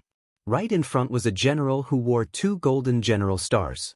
After getting off his horse, he knelt by the roadside and said respectfully, "I'm Shangyang City's military superintendent commander, Lu Hao. I'm a country protector general and have been sent by the southern country duke to escort Prince Xian to the Mingshan army's headquarters." General Lu Hao, it's been hard on you. Get up and lead the way. Yes, Your Highness. Lu Hao got on his horse and gave the order, turn the horses around and invite Prince Xian to the central camp. The cavalry was about to move forward when a commotion suddenly rang out. Feng Jixing quickly looked over and asked, "What's going on?" A captaincy said, "I don't know. It seems that someone wants to petition." Petition? Feng Jixing was stunned. The word, petition, had a long history. It was a way for commoners to express their wishes to the upper echelons. There were probably people who knew that today was the day Prince Xian would come to Shangyang City. Therefore, there were people who wanted to petition. Since he was not in a hurry to head to the central camp, Feng Jixing waved his hand and said, "Let whoever wants to petition in." Very soon, an elderly man came to the front of the cavalry under the protection of 2 guards. He quickly knelt down and said, "Your Highness, my name is Zhou Yang. I make a living selling medicine in the north of Shangyang City. A few days ago, a group of people came and smashed up my medicine shop, snatching away many expensive medicinal herbs and causing me to go bankrupt. I went to the magistrate's office to lodge a complaint, but no one paid any attention to it. Your Highness, please seek justice for me." Feng Jixing turned around and dismounted from his horse. He helped the old man up and said, "Elder, please get up. Tell me, who was the one who smashed and robbed your medicine shop? I'll help you get justice." It's someone from the Tang clan.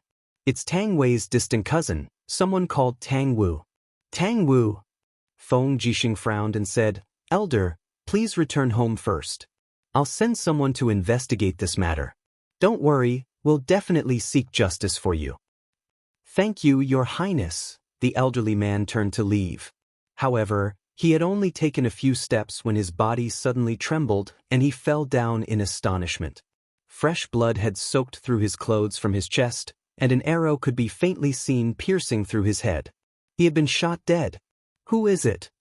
Feng Jixing was enraged. He raised his hand and pulled out the Crimson Phoenix, bellowing, "Who dares to kill the innocent before me?" The crowd on both sides panicked. A few burly men dashed out while carrying black cloth in their hands. They were also holding onto crystals that were flashing with electricity. Those were the energy crystals used to detonate the magic crystal cannons. Feng Jixing had participated in the development of the magic crystal cannons and naturally knew about these. However, how was he to leave now? There were at least 10,000 people in the entire Shangyang city's North Square. If he were to leave, these people would all be sending themselves to their deaths. This bunch of B***stards. Feng Jixing mumbled. Boom, boom, boom. Purple light soared into the sky. The explosive prowess of the magic crystals was no small matter, and the square seemed to have been vaporized in an instant. The people in the core zone had no time to escape, and their bodies were instantly vaporized. A mushroom cloud soared into the sky, and the prowess of the explosion swept out in all directions, turning the houses and city walls into dust. Buzz, a shock wave continued to impact into the city. In the core zone, Feng Jixing stood in the deep pit, surrounded by a solid windshield. His eyes were bloodshot as he looked into the distance and bellowed furiously, B***starred. I'm going to kill you. In a corner several hundred meters away, a middle-aged guard silently looked into the distance and mumbled, Princess Wei, forgive me for my incompetence. If I can't kill Feng Jixing, I won't be able to repay you. I can only die. He slowly drew out his dagger. Pa pa pa, a bolt of lightning flashed before him. It was Feng Jixing. He had already heard Tang Xian's prayer through his psyche power. Tang Xian took a few steps back. Feng Jixing gritted his teeth and looked at him. Is it Tang Wei? Aye. Tang Xian didn't say anything. Feng Jixing's overwhelming aura surged towards him, and he had no way to defend himself. His spirit was instantly crushed, which meant that he had admitted it. The Crimson Phoenix waved its hand, and Tang Xian's body instantly turned into a pile of dust.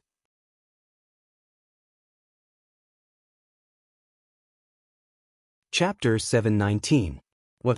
Prince Exin Feng Jixing was assassinated?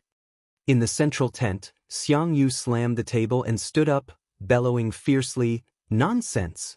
How is Prince Exin now? Prince Exin is fine. He's pacifying the commoners in the city and will come over in a while.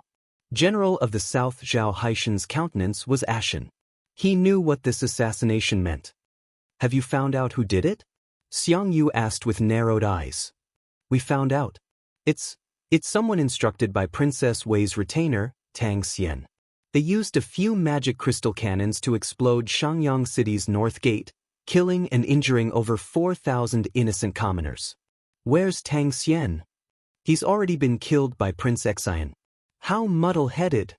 Xiang Yu clenched his fists, his entire body trembling as he said, What on earth is Tang Wei thinking? Is she really that reckless? She even dares to assassinate Feng Jixing. Is there anything she doesn't dare to do? Zhao Haishan frowned and said, Duke Yu, this matter definitely won't end peacefully. From what I see, the people Feng Jixing brought with him have all been killed, leaving him alone. If Feng Jixing were to come here to denounce us, we can only hand over Princess Wei.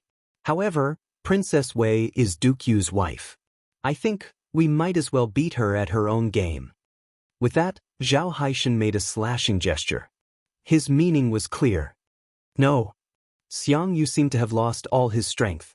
He sat down on the chair weakly and said, Tang Wei wants to force me to fall out with Feng Jixing, forcing me to take revenge for the Tang clan. But I can't do that. I, Xiang Yu, am a hero who has done my best for the empire and the people of the world. How can I do such a disloyal thing? If I kill Feng Jixing, Lin Muyu will definitely lead her troops to the south. Who will be able to stop Lin Muyu's 500,000-man army? Even if I kill Feng Jixing and defeat Lin Muyu, how will I face Her Highness Qin Yin when she returns one day? Zhao Haishan was stunned. Do you still think that Her Highness Qin Yin can be resurrected in the Shattered Cauldron continent? Why not? Xiang Yu was unafraid and he said, Her Highness Yin possesses the divine personality of an overgod and is protected by the heavens and the earth. She will definitely be able to overcome all the difficulties and come back to life. Lin Muyu and Feng Jixing firmly believe this, and I, Xiang Yu, firmly believe this as well. Then, if Feng Jixing comes to denounce us, what should we do? Nothing much. Bring 500 soldiers to the Southern Duke residence and invite Princess Wei over. This. Zhao Haishan pondered for a moment, then cupped his fists and said, "Yes, Duke Yu." The sound of training resounded in the camp. Numerous cavalrymen galloped forward and forth, practicing the tactics to deal with demons. Although the valiant Dragon Camp had won the battle in Tongtian Province and the Mingshan Corps of Shangyang City probably wouldn't have a chance to encounter demons again, they still practiced this tactic, hoping to have another chance to fight demons again one day. Although the valiant Dragon Camp had won the battle in Tongtian Province and the Mingshan Corps of Shangyang City probably wouldn't have a chance to encounter demons again, they still practiced this tactic, hoping to fight demons again one day. Below the Yuan Gate, there were messy horse hoofprints. It was muddy after the rain. A pair of pure black battle boots stepped into the muddy water. A large part of the golden cloak behind Feng Jixing had been blasted away by the magic crystal cannons, and there were many gray marks on his face. He appeared to be in a very sorry state. When he stepped into the Yuan Gate, a group of captaincy from the Mingshan Corps came up to him and went down on one knee. "Greetings, Princess. Rise. Where's the Southern Duke?" "The Southern Duke is waiting for your highness in the camp. He sent us to receive you." "Is that so?" Feng Jixing's eyes narrowed, and he said with strong killing intent, "Lead the way." The group quickly entered the central tent. They saw Xiang Yu taking off his military uniform and carefully removing the star insignia on his collar. He was only wearing a set of white clothes and appeared calm. "Southern Duke, what's the meaning of this?" Feng Jixing asked with a frown. Xiang Yu turned and cupped his fists. "I, Xiang Yu, have not been able to control my wife well, causing the people of Shangyang City to be implicated for no reason. Prince Xen almost died as well. Xiang Yu knows that he has committed a grave sin and is willing to be stripped of his military rank. I only wish to be a lowly soldier and continue to serve the empire. I hope that your highness can grant my wish." What a move to advance by retreating. Feng Jixing let out a cold laugh in his heart and said, "Southern Duke, you're doing this to protect Tang Wei, right?" Xiang Yu's gaze was stern as he said, "Tang Wei is Duke Lan's granddaughter. Back then, Duke Lan betrothed Tang Wei to me, and I owe him a great debt of gratitude. When Her Highness Yin was still around, Xiang Yu had a debt of gratitude toward her. Xiang Yu can't let Her Highness Yin down either. Therefore I can only do this. I hope that your Highness Prince Xian will agree to my request and strip me of all my titles and military ranks. I only hope that you can spare Tang Wei's life." A group of generals in the surroundings dropped to their knees and shouted, "Your Highness, the Southern Country Duke is a meritorious minister of the country. Prince Xian, please show mercy and pardon Princess Tang Wei for her rash action this time around." Feng Jixing felt extremely pressured. This was Xiang Yu's territory, and all the generals here were Xiang Yu's men. There was also an army of 100,000 soldiers outside. Therefore, Feng Jixing did not dare to act too recklessly. "Your Highness, please pardon Tang Wei's death sentence." Xiang Yu knelt down on one knee and said. Feng Jixing fell silent for a few seconds. Then he suddenly raised his palm gently, and a stream of wind element law's divine powers supported Xiang Yu's arms. Xiang Yu gritted his teeth and also circulated his divine powers to contend against Feng Jixing's powers. Two waves of domain powers clashed in the air, and in the blink of an eye, Xiang Yu's forehead was already covered in sweat.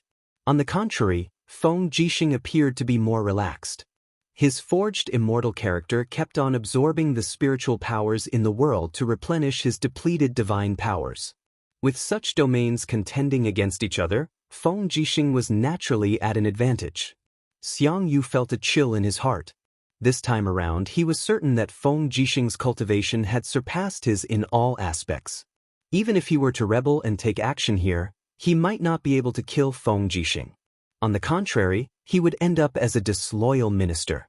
Once Feng Jixing returned to Sunset City and raised an army of 300,000, It would be his end. Thinking up to there, Xiang Yu slowly stood up with Feng Jixing's power, and his face was filled with guilt. Feng Jixing couldn't help but secretly find it funny. He said, "This isn't Duke Nan's crime, so naturally, no one will punish Duke Nan for his crimes." However, Tang Wei's attempt to assassinate this prince is a serious matter, and she must be punished. From today onwards, Tang Wei will be stripped of her title as a princess, and she will be placed under house arrest in the Duke Nan residence. She will not be allowed to interact with anyone, and she will not be allowed to participate in any political or military affairs for the rest of her life. Violators will be executed immediately. In addition, take out 5 million Jining coins from Shangyang City's treasury to compensate the families of those who died. Xiang Yu hurriedly knelt down again. "Thank you, Your Highness, for your pardon." At the back, Tang Wei's face was ferocious. She pointed at Feng Jixing and scolded, "Feng Jixing, you are a dog of the Qin family and a dog that bites. Just you wait, there will be a day when you will get your retribution. I curse you to die under the sword." Impudent! Feng Jixing raised his palm abruptly, and dimensional powers pierced through space, landing a loud slap on Tang Wei's face. Immediately, 5 lines of guidance appeared very clearly. Feng Jixing's countenance turned cold as he said, "Tang Wei, you've done disobedient things time and time again. It's one thing that Her Highness Yin tolerated you when she was still alive, but now that you've failed to assassinate me, you're still spouting nonsense. How could Duke Lan have such a foolish descendant? If you're not a pig, then watch how Princess she will be revered by the people of the world. As for you, you'll only be reviled by the people of the world. Don't be impudent anymore, or else you'll have to bear the consequences." Xiang Yu was so frightened that he broke out in cold sweat. Feng Jixing had acted too quickly, and he didn't even understand how his attack could land on Tang Wei's face from 10 meters away. Right now, Feng Jixing's cultivation was too terrifying. "Your Highness, please calm down. I'll take care of my wife." Xiang Yu's countenance turned cold. "Men, send Tang Wei into a room in the manor and lock the door tightly. Without my permission, no one is to let her out." "Yes." 2 guards went up and held Tang Wei's arms. When she wanted to continue cursing, they used a piece of cotton cloth to cover her mouth. Xiang Yu could not help but take in a deep breath. If he had a choice, he would probably never be willing to face this arrogant and foolish woman, Tang Wei, in this lifetime. Feng Jixing threw a glance at Xiang Yu and said, "Southern Duke, it's really hard on you." Xiang Yu was at a loss, not knowing what Feng Jixing's words meant. "Let's go." Feng Jixing turned, pressed his hand on the hilt of the Crimson Phoenix saber, and said, "Accompany me for a walk in the military camp. I want to see if the Mingshan army's battle prowess has improved or not." "Yes, Your Highness." "Men, prepare a horse for Your Highness." In the empire's northern border, Yunzhong province had a vast territory, and it was the largest province in the entire Great Qin Empire. At the same time, it was also one of the most prosperous provinces. Its commercial prosperity was second only to the Northern Ridge province, where the imperial capital, Lanyan City, was located. At the same time, its military strength was not inferior to the imperial capital. After the reconstruction of the Iron Blade Army, it had a scale of nearly 200,000 soldiers, under the personal command of Northern Duke Luo Exin. In Muyu City, the winter snow from a few days ago had not yet melted, but the sky was filled with heavy snowflakes. Just as the warlocks had said, it had been a cold spring for the past few years. Perhaps the entire spring would be spent in heavy snow. In the Duke's mansion, Luo Exin walked to the courtyard with an iron spear in his hand, letting the snow fall on him. He raised his face, enjoying the falling snow, closed his eyes, and said, "How's the war in the north?"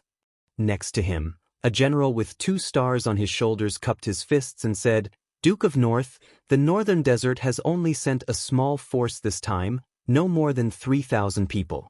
They are only here to harass the villages and counties in the northern region. I have already sent 10,000 soldiers with heavy shields to defend against the northern desert archers with heavy shields and long spears." If the northern desert is not eliminated, it will always be a big problem for us. Luo Xian said lightly. I understand. But it is snowing now, and it is difficult to transport food. If we send cavalry, I am afraid the fodder for the horses will be a big problem. Besides what? Luo Xian looked back at him. Besides, the tribes in the northern desert are connected to the 8 wilderness plain in the northeast. The southern Nan family of the demons is stationed there.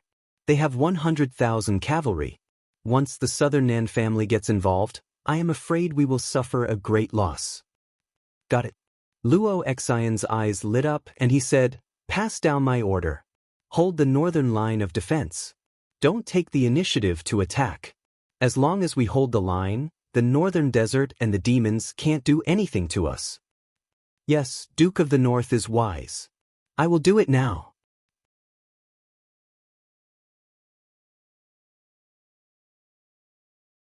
Chapter 720.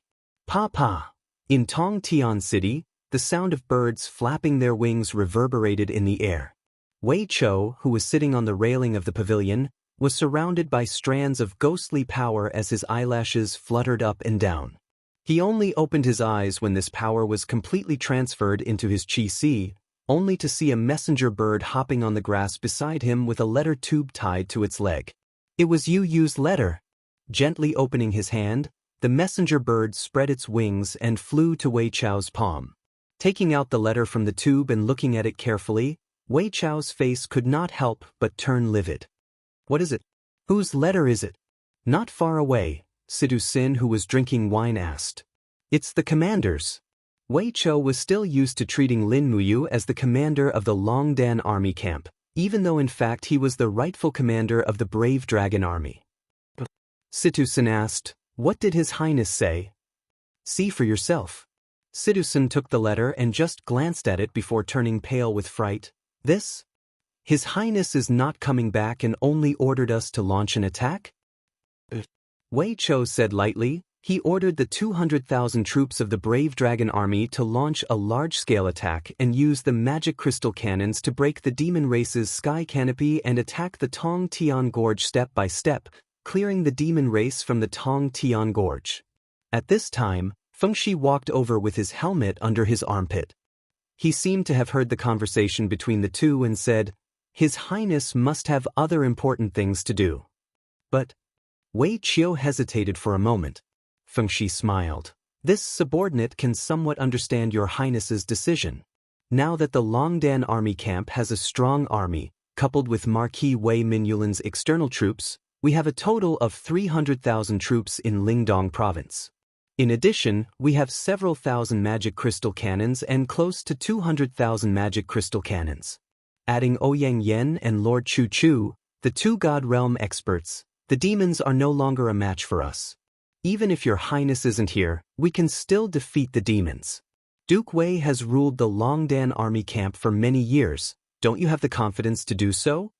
His Highness has given you this mission, which proves his trust in your strength. Wei Chou couldn't help but laugh. I understand. Citizen took a deep breath. When do we attack? We have been waiting for this day for a long time.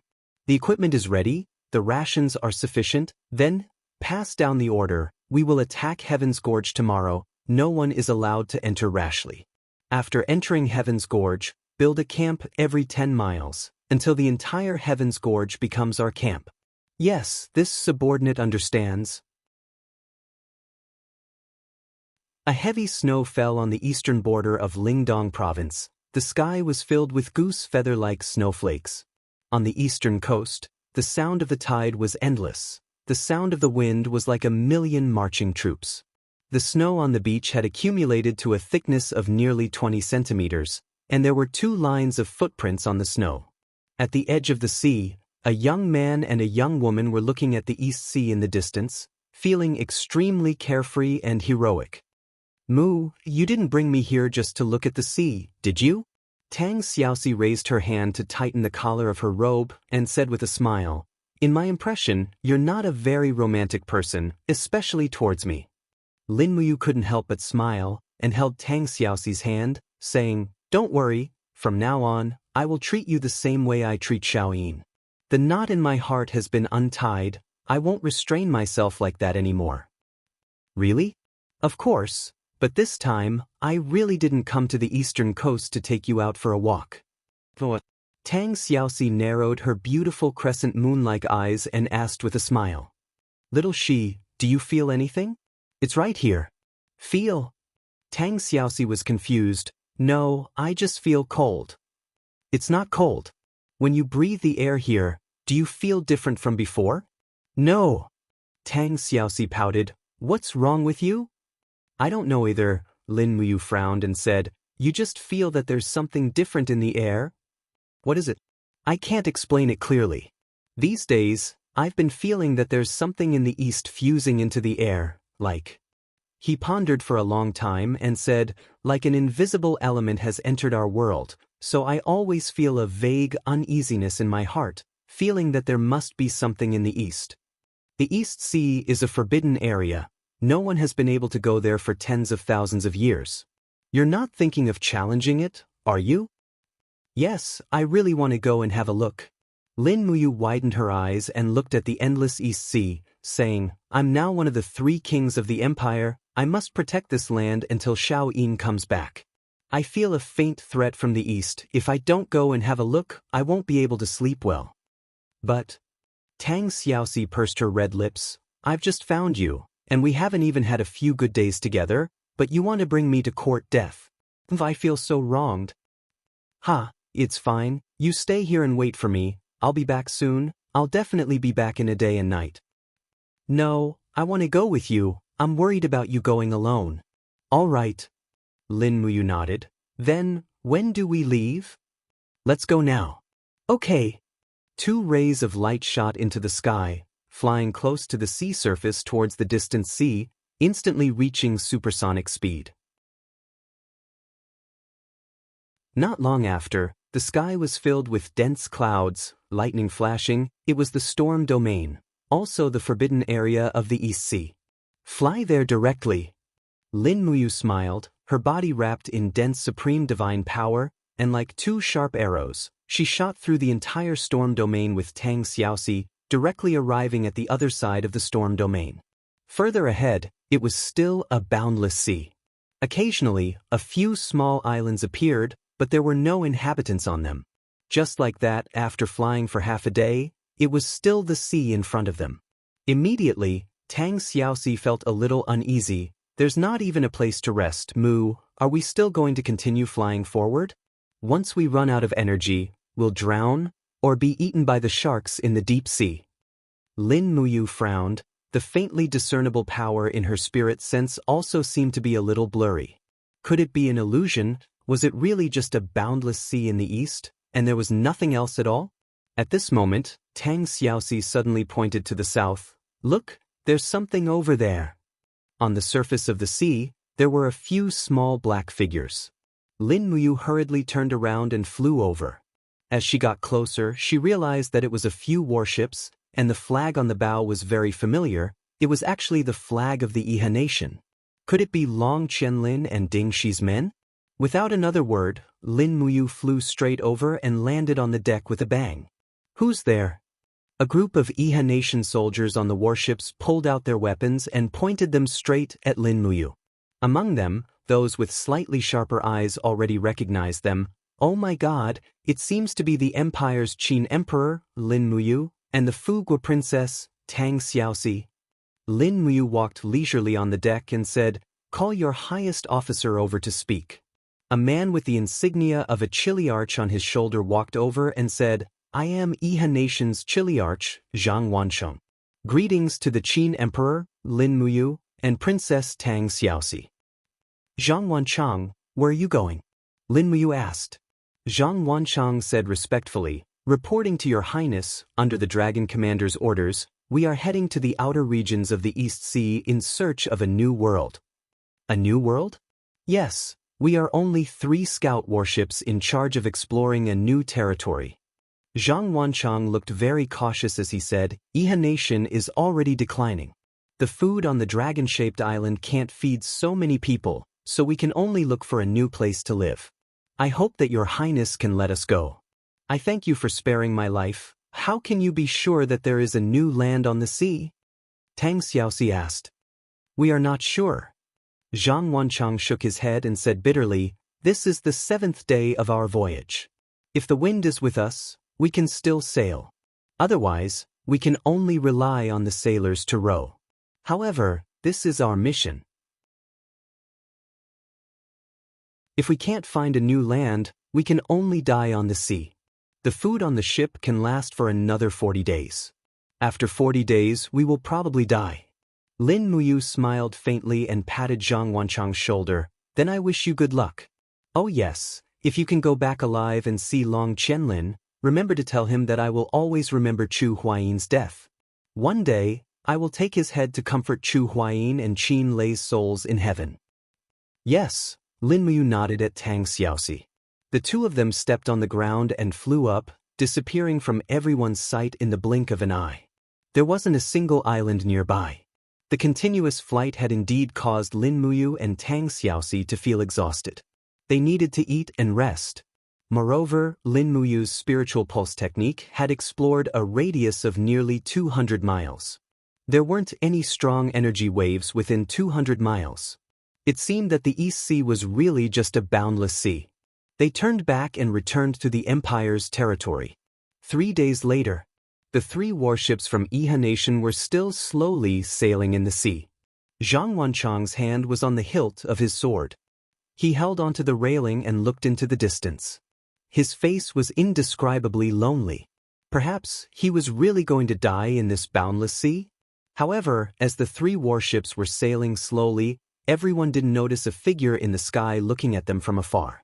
Zhang Wanchang's cultivation was higher, so he was the first to feel that something was wrong. He quickly raised his head and a sharp light appeared in his eyes. Who is it? Swoosh! A figure broke the space crack and stood directly 100 meters away from the bow of the warship. It was a middle-aged expert in his 40s. He was wearing thick armor, and his face was full of arrogance. His eyes were as sharp as swords, which made people shudder. He said, those who trespass into the sea of the Tianji Empire will be killed without mercy. For you, Zhang Wanchang said angrily. The dead don't need to know so much. The newcomer laughed. Shield wall, bows and arrows. Zhang Wanchang ordered hurriedly. Dozens of soldiers from Iha Nation quickly formed a shield wall. However, the unfamiliar expert in the distance suddenly raised his arm. Divine power was enshrouded in his palm, and he suddenly struck with his palm. Bang! The main warship was the first to bear the brunt of the attack, and it was smashed into pieces along with the seawater. Oh my God! The group of soldiers from Iha Nation were scared out of their wits, but they couldn't escape.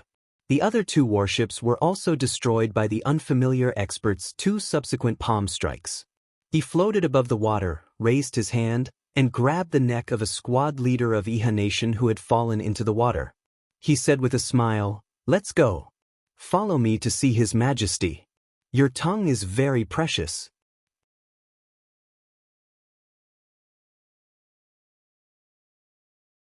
Chapter 721. Jejia, a bone-chilling cry rang out from the barren land. No one knew what creature it was, but there was no doubt that the beasts living in the land of exile were powerful existences that could kill without leaving a trace. This was a huge hunting ground, a publicly acknowledged hunting area for the survivors of the land of exile. In reality, the hunting ground was just a restricted area. If it wasn't for the powerful beasts living here, then the environment was rather vile. However, the wealth hidden in the hunting ground couldn't be ignored. Whether it was the beasts hunted or the spoils of war from fighting humans, it was enough to make anyone's eyes turn red. After half a month of recuperation, the bullet hole on General Tai's shoulder was nearly healed. He held his bow in his hand, and a demon spirit that had grown up a lot followed beside him. Perhaps she wasn't a girl anymore, but a young girl. In just half a month, the demon spirit had grown a lot taller. She was about 1.6 meters tall, about 16 years old, and the tip of her budding beauty could already be seen. Although she was only wearing a simple beast skin dress, it couldn't hide her natural beauty. The beast skin wrapped around her pair of rapidly developing peaks, ready to burst out. There were 2 daggers at her waist, the tips of the daggers moving up and down as she walked. The enchanting S-shaped curve made General Tai couldn't help but take another look. This demon spirit was indeed a monster. She was already devastatingly beautiful at such a young age. Gulp. General Tai couldn't help swallowing his saliva. The young girl walked quietly, her brows slightly knitted as she said, "Dad, this is the hunting ground?" "That's right, the hunting ground." General Tai nodded and looked around. The hunting ground was filled with wreckage from another world. There were some rusty mechs wrapped in steel, and some broken ship cabins. These were all things that had been banished from another world. However, as long as they came to the land of exile, they were already seen as a pile of trash. There was no energy in the land of exile. Be it mechs or battleships, they couldn't operate anymore. Furthermore, there wasn't even a pile of bones to be seen in the hunting ground. It wasn't that no one had died here, but that they had been eaten after they died. "Be careful." General Tai suddenly stopped and looked ahead. It was a huge field surrounded by barbed wire. It was like a football field, and it was filled with weeds that were half a person's height. There were also large holes in the barbed wire. No one knew what this place was or what it was used for, but strands of energy pulsated from the weeds. General Tai could not help but frown. He opened his palm slightly, and streams of ruler's combat flames appeared. The corner of the young girl's mouth curled up, as if she had already seen through the danger. She said, "It's a wolf." There's a patch of blood-red hair on its forehead. It's Blood Wolf. General Iron's body trembled.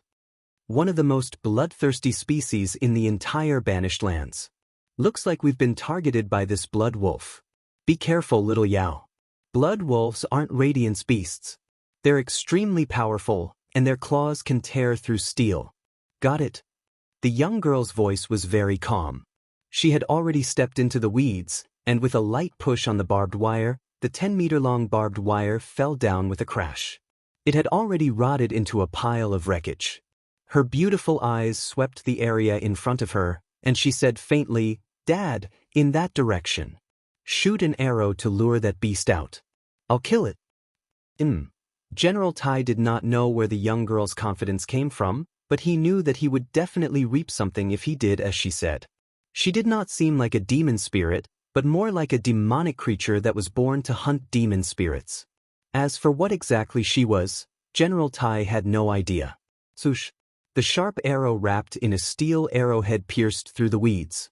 General Tai possessed the cultivation of the Holy King realm, and his strength was vigorous. This arrow was shot over 1,000 meters, and a howl could be heard from the weeds. Following that, a powerful aura rippled out. As expected, the Blood Wolf had come. Rustling sounds could be heard as the weeds tumbled continuously.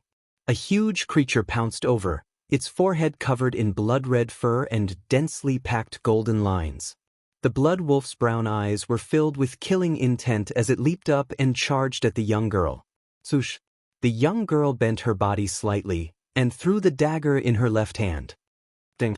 The Blood Wolf's fur was surprisingly tough, and the dagger was unable to pierce through its skin. The Blood Wolf's momentum continued to descend, and with a roar, its sharp claws pounced towards the opponent's chest. The young girl suddenly spun around, bringing with her a small whirlwind and a soft mist, causing the Blood Wolf's sharp claws to lose direction. Bang! The Blood Wolf's claws fell into the wilderness. The young girl took advantage of the situation and punched out with her left fist. Her fist was filled with golden energy, a power that General Tai could not see through. Boom! The small fist landed on the Blood Wolf's neck, and the sound of bones breaking could be heard. Oh no! General Tai was greatly shocked. The Blood Wolf's bones were exceptionally tough, like steel. This stupid demon spirit actually chose to meet force with force. Wasn't she courting death? However, the thing that broke wasn't the young girl's fist, but the Blood Wolf's neck.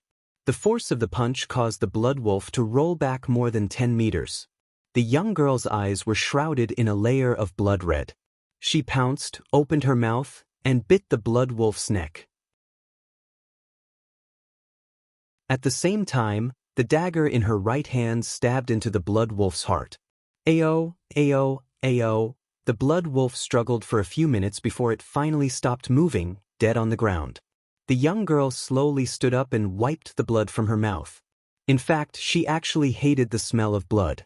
There were a few frightening wounds on her shoulder, the work of the blood wolf's sharp claws. Great, well done. General Tai happily flew forward. This blood wolf was very majestic, at least 150 kilograms, enough to eat for half a month. Moreover, the blood wolf's fur could be used to ward off the cold, and its bones and claws could be made into weapons. In the land of exile, the blood wolf was a great treasure. General Tai didn't even look at the young girl. He was busy moving the spoils of war. A trace of displeasure flashed across the young girl's face. She gently knelt on the ground and stuck out her tongue to lick the wound on her arm. The wound quickly stopped bleeding, and then it began to heal. General Tai grabbed the blood wolf's head and slung it over his shoulder. He said with a smile, "This is great. I didn't expect to have such a great harvest on my first trip to the hunting grounds. Little Yao, let's go back. We shouldn't stay here for long." The young girl didn't reply.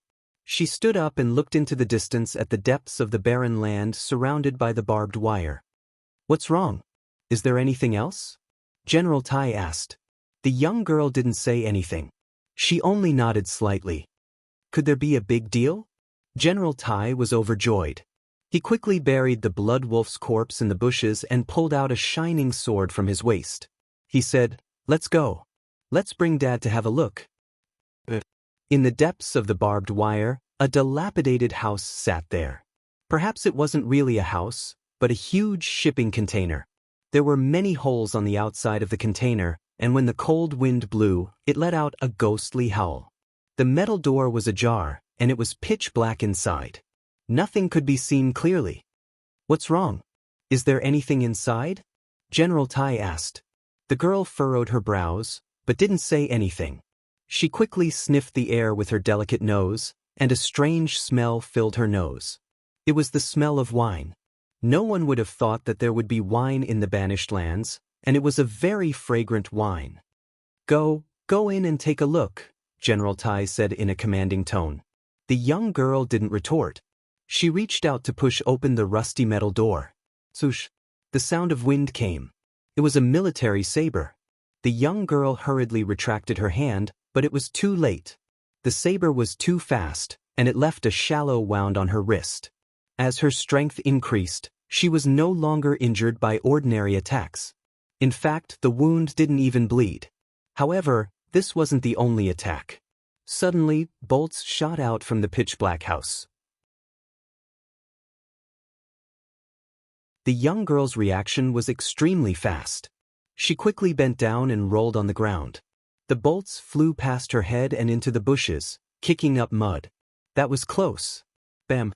The door suddenly collapsed, and a short figure jumped out of the container. It was a dwarf, a human less than a meter tall. He held a shiny steel saber in his hand. It was very eye-catching. The dwarf ran very quickly. As he ran, he cursed, "Darn girl, you actually entered my domain. Just you wait. I'll kill you one day." But the dwarf only took a few steps before he suddenly couldn't move. His body was controlled by a kind of domain power. Looking up, he saw a strong man descending from the sky, waving flames in his palm. The man sneered and said, "Short winter melon, you actually dare to hurt my daughter. Are you courting death?" Before the dwarf could say anything, his head suddenly flew off. General Tai's sword could split mountains, and the dwarf's cultivation was extremely low. How could he be General Tai's match? "Little witch, are you all right?" General Tai asked. The young girl got up from the ground and shook her head. Go in and see what's inside." The young girl stepped in and found that there were a few crossbows that had run out of arrows facing her. A ray of light shone in from the hole in the container, illuminating everything inside. The container was like a treasure trove in the ruins. It was filled with fine wine, and there were also rows of medicine and weapons. The dwarf had probably relied on these to survive in the hunting grounds. Otherwise, with his strength, he would have been killed long ago. On the weapons rack, a short saber that glowed faintly and had words that the young girl didn't recognize engraved on it attracted her attention. The dwarf's weapons were not ordinary sharp. The young girl immediately fell in love with it. She grabbed the short saber and hung it at her waist. At that moment, General Tai walked into the container and quickly sniffed. He couldn't help but laugh out loud. Great, this is heaven. There's wine. My God, there's actually tequila. There's even canned food. This dwarf really knows how to enjoy himself.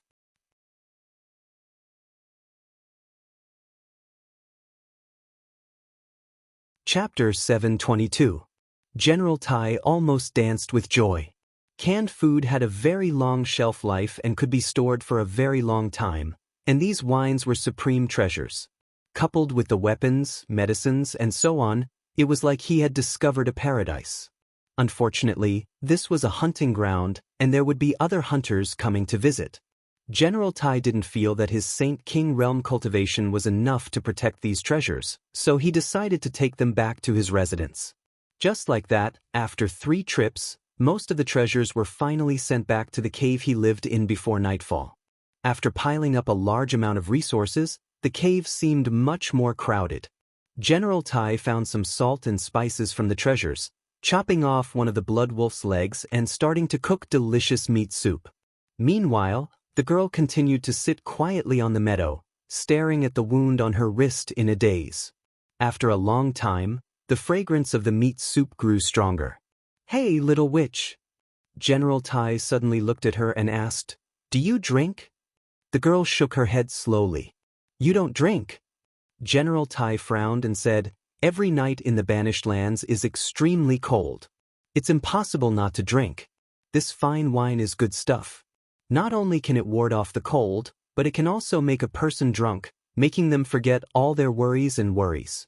Come, have some with your father?" The girl shook her head. "I don't drink." "What did you say?" General Tai raised his eyebrows. "You dare to disobey even your father's words?" "I don't drink." The girl's voice was very calm, but it was unquestionable. She sat there quietly and didn't say another word. Tui, what a freak. I'm afraid she doesn't understand human language. General Tai was in a good mood, so he didn't argue with her. He filled a bowl with meat and threw it to the demon, then grabbed the wolf's leg bone and took big bites of the juicy meat. He chewed, then opened a bottle of wine and gulped it down. After taking a big gulp, he shouted, "This is great. Great." The girl didn't say a word as she watched General Tai gulp it down. In the middle of the night, the pot of meat was almost finished. Behind General Tai were 4 empty wine bottles. His face was flushed red as he leaned against the wall of the cave in a drunken stupor. He gently rubbed his stomach, his face filled with satisfaction. At this moment he glanced at the demon spirit 2 meters away. Once again he realized that this demon spirit was simply a heaven-sent beauty. Under the dim light of the bonfire, the demon spirit's exquisite face was beautiful beyond compare. Her pair of beautiful eyes were as clear as crystal. She quietly sat there with the corner of her mouth slightly raised, making her appear extremely charming. Her pure face and flirtatious figure fused together with the darkness of the night, making people unable to resist falling into a daze. "Little Yao, come to Daddy," General Tai ordered as he leaned against the wall. The girl didn't say anything and just sat quietly on the meadow. General Tai stood up. Although he was drunk, his steps were extremely steady. He approached in a few steps and grabbed the demon spirit's wrist. His eyes flickered with a sharp light as he said, "What's wrong? Are you trying to rebel? Don't forget, if I hadn't saved you, you would have been snatched away by a hungry wolf." The demon spirit raised her head and looked at him in silence. Perhaps, the demon spirit didn't know what was about to happen. General Tai looked down and saw the beast's skin covering the demon spirit's chest slightly open, revealing a captivating redness. This caused his desire to surge even more. He quickly grabbed the demon spirit's other hand as his eyes flickered with desire. The Banished Land is a silent domain. The heavens must have pitied me and bestowed you to me. Since you've become my daughter, then you should let Daddy enjoy your body. Otherwise, how are we going to get through the long night? Don't resist, don't force my hand." The demon spirit calmly looked at him and said, "Daddy, Are you hurting me? What did you say? General Tai asked impatiently. The demon spirit's gaze was calm. Daddy said that you'll kill everyone who hurts me. And now, you're hurting me. What nonsense are you talking about? General Tai grinned. I'm helping you understand the joys of being a woman. After tonight, you'll naturally understand everything. You'll realize that you'll never be able to leave Daddy again. Let go. The demon spirit's voice was very calm, but it sounded like a command. Stop struggling, it's useless. General Tai's mind was in a mess. He moved his stubbly mouth towards the girl's neck, but before he could get within 10 centimeters, he suddenly felt a sharp pain in his abdomen. It was the girl kicking him with all her might. Arg! General Tai retreated a few steps in pain, almost unable to straighten his back. His face was covered in beads of sweat. He suddenly pulled out the long sword at his waist and said angrily, "Little whore, I can save you, but I can also kill you." The sword turned into a streak of light, stabbing towards the girl's chest. However, after a clang, the sword only pierced into the rock wall. The young girl had latched onto General Tai's right arm like a phantom. Her snow-white legs abruptly stomped on the rock wall, and General Tai's arm pulled out the steel sword. "What are you trying to do?" General Tai's face paled involuntarily. With a crack, the girl's palm swept out, snapping General Tai's wrist. His entire wrist was deformed, but his hand was still holding onto the long sword. She pressed the long sword against his chest at a strange angle and slowly pushed it in, causing blood to flow out.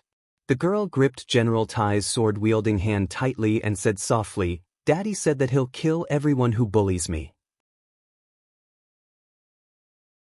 General Tai could not move at all. He was a Holy King realm expert, but under the girl's control, he was unable to retaliate at all. Just like that, he pierced his own heart with his own sword. Clang! The blade pierced through General Tai's body and nailed him into the rock wall. Just like that, he was nailed to the wall. The girl bent down and grabbed the wild grass around the meadow to wipe the blood off her palm. She looked at General Tai's corpse with a seductive and beautiful smile. "Daddy, I'll live on well in the land of exile. I won't be bullied by anyone. Go in peace." Swoosh! He spat out a purple flame from his palm, and in the blink of an eye, the flames engulfed General Tai's corpse, reducing it to a pile of ash. Even the steel sword, which was not of a low grade, was melted. What a high-temperature flame! A blood moon hung high in the sky, causing the entire land of exile to become even more violent. Rustle! The barefooted girl walked out of the cave, stepping on the sand and stones. She looked at the blood moon and stars in the sky and could not help but sigh. What am I? The roar of a wild beast came from afar. The girl grasped the hilt of the sword at her waist. With a slight force from her palm, a blood-red flame enshrouded the sword. In the blink of an eye, the steel sword made by the dwarves was burned red. But strangely, the steel sword did not show any signs of melting. Instead, it made a clanging sound. The sound of cannon fire rang out continuously in the northern region of the Tongtian province. Purplish-red mushroom clouds rose into the sky, causing the huge blue canopy to buzz. After more than 10 consecutive cannon attacks, the canopy finally ran out of energy and collapsed. The energy barrier that had separated humans and demons for tens of thousands of years had finally disappeared under the iron hooves of war. The bombardment of the magic crystal cannons brought with it streams of sharp air currents, causing the imperial war flag in the Longdan army camp to flutter. Everyone raised their shields to resist the impact of the air currents. Wei Cho rode on his warhorse and formed an astral wall in front of him. He narrowed his eyes and said, "The canopy is gone. An era is coming to an end." Sidu Sun gripped his sword. King's combat flames surged into his arms. He smiled and said, "Give the order. I'll lead my brothers and kill our way in." "Don't be in such a hurry." Wei Cho waved his hand and said, "Order the heavy artillery unit to move 5 kilometers forward, and then we'll move. If we can flatten the entire Tongtian Gorge without losing a single soldier, why not?" "Yes, I understand." Battle banners fluttered in the wind as they entered the Heaven's Gorge in an orderly formation. Hundreds of savage tribe soldiers pushed the magic crystal cannons into the heaven's gorge, emitting an unpleasant sound as the cannons rumbled. And in the distance, nearly 10 miles away, the demon army was already waiting in formation. Qian Feng was not willing to give up on the heaven's gorge. There were even huge black shadows slowly moving in the sky. They were giant flying snakes. They've sent out the flying snakes. Sidu Sin swallowed his saliva. Wei Chou nodded and waved his hand, saying, "Heavy artillery battalion, dispatch the gooseneck cannons to defend against the enemy. The giant flying snakes must be killed 2 kilometers away." Small magic crystal cannons were pushed out one after another. They weighed less than a third of the magic crystal cannons. Moreover, the cannons were extremely long, rising into the sky like a goose's neck. These were magic crystal cannons modified by Qin Ziling. They were specially designed for the giant flying snakes and had a firing range of 3 kilometers. Moreover, their accuracy was much better than ordinary magic crystal cannons. Lin Muyu would never fight a battle she was not confident of winning. If she did not know all this, she would not have mobilized her troops so easily. At this time, the dragon-shaped island was also busy. Warships gathered at the port, and the neighing of warhorses could be heard from the land. Densely packed soldiers carried armor, weapons, and other strategic resources to the ships. Smoke rose from the open ground in the depths of the island, and anyone could tell that a great battle was imminent. In the Iha country's palace, Qin Yi's face was pale. He held the handle of the king's blade and said, "Is everything ready?" "Don't worry, Commander." Ding Shi, dressed in military attire, knelt on one knee and said, "This subordinate will soon leave the dragon-shaped island with General Long. I hope that commander will take care of himself." Qin Yi's expression was somewhat reluctant. He moved his aged feet down the steps and held Ding Shi's arms. His voice trembled as he said, "Old friend, it's been so many years. I know you hate war, but I've ordered you to participate time and time again. As long as this time, we can return to Lingnan, I won't force you to do anything you don't want." Ding Shi smiled slightly. "Commander, save these words for the future. I don't even know if I can return alive." Qin Yi. At this time, a messenger's voice came from outside the palace. "Commander, someone has sent a map. He said that he must present it to you." What?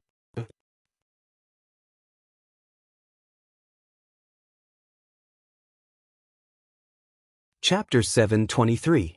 In the sky above dragon-shaped island, 2 figures stood thousands of meters high. The people on the ground couldn't see them at all, but they could see everything on dragon-shaped island. They were none other than Lin Muyu and Tang Xiaoxi, who had just returned from the East Sea. "Do you think Qin Yi will give up?" Tang Xiaoxi asked. "I don't know," Lin Muyu frowned. "First of all, Qin Yi might not believe our map. Second, Qin Yi is old. Returning to his homeland is his biggest dream. He might not be able to resist this temptation." "Xiao Shi, have you really informed Minyulin's army?" "Yes." Tang Xiaoxi was a little worried. "Mu, I actually don't understand. Why did we tell the Iha nation about the celestial pole continent? I'm afraid only the 2 of us know about this in the entire Shattered Cauldron realm.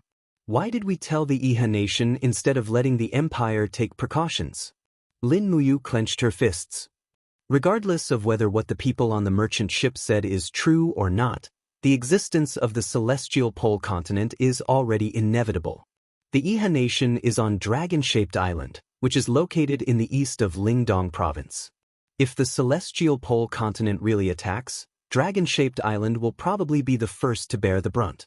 At that time, Long Qianlin and Ding Shi will become the first line of defense for the humans of the Shattered Cauldron realm. I don't want them to die in vain. A day ago, Lin Muyu and Tang Xiaoxi had found a cargo ship that had gotten lost on the sea in the East Sea. From there, they learned about the tip of the iceberg of the celestial pole continent. It was a plane that was completely different from the Shattered Cauldron realm. Furthermore, it was also a powerful enemy in the future. The existence of the celestial pole continent made Lin Muyu and Tang Xiaoxi confused, let alone others. "I really hope the people on that cargo ship are lying to us," Tang Xiaoxi said softly. The possibility isn't high, Lin Muyu said with a frown. If that's the case, the Qin Empire will be in imminent danger. Lin Muyu thought for a while and said, for now, we can only hope that the Longdan army camp can quickly eliminate the devil race and sweep away the scourge of the devil race. Then, the whole empire can work together to resist the upcoming war. If it wasn't for the fact that I had to quickly return to set up a defense, I really wanted to go to the celestial pole continent and see what that continent, which is on the same plane as us, looks like. Tang Xiaoxi remained silent. In the palace hall of the dragon-shaped island, a simple map was unfolded. Qin Yi Long Qianlin, Marquis Sunset Manning, Ding Shi, and the others were looking at it together. How is this possible? Man Ning wriggled his chubby palm, took the wine cup from the waiter, and said, to the east of the dragon-shaped island is an endless sea. For tens of thousands of years, I've never heard of another continent. How is this possible? Qin narrowed his eyes and said, General Long, this map was sent by a mysterious person. Do you think the celestial pole continent really exists? Long Qianlin cupped his fists and said, Commander-in-Chief, let's not talk about whether this celestial pole continent really exists or not. However, the map's records are reasonable and based on evidence. It even marks the military strength of the three empires in the celestial pole continent. I think we have to guard against it.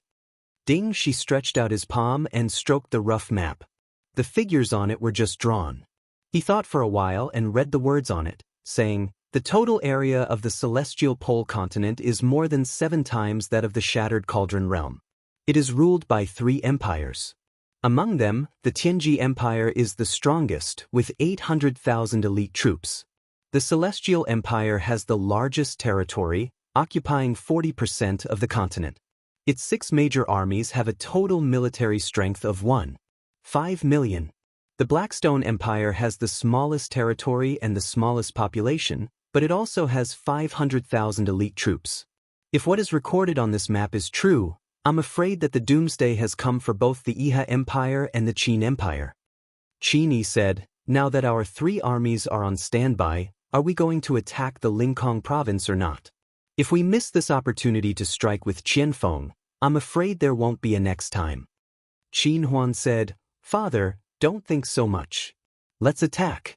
This is a great opportunity for us to take revenge. The majority of the Longdan army camp's troops have already entered the Heavenly Gorge. The Lingang province and the Lingdong province are both empty. Our 200,000 troops are enough to wipe them out. What happens after wiping them out? Ding Shi frowned and said, we and the Empire will both suffer heavy losses. At that time, if the celestial pole continent really starts a war, how are we going to contend against them? Qin Huan's face was filled with disdain. He laughed loudly and said, Commander Ding is indeed old. A groundless map is enough to stop you in your tracks.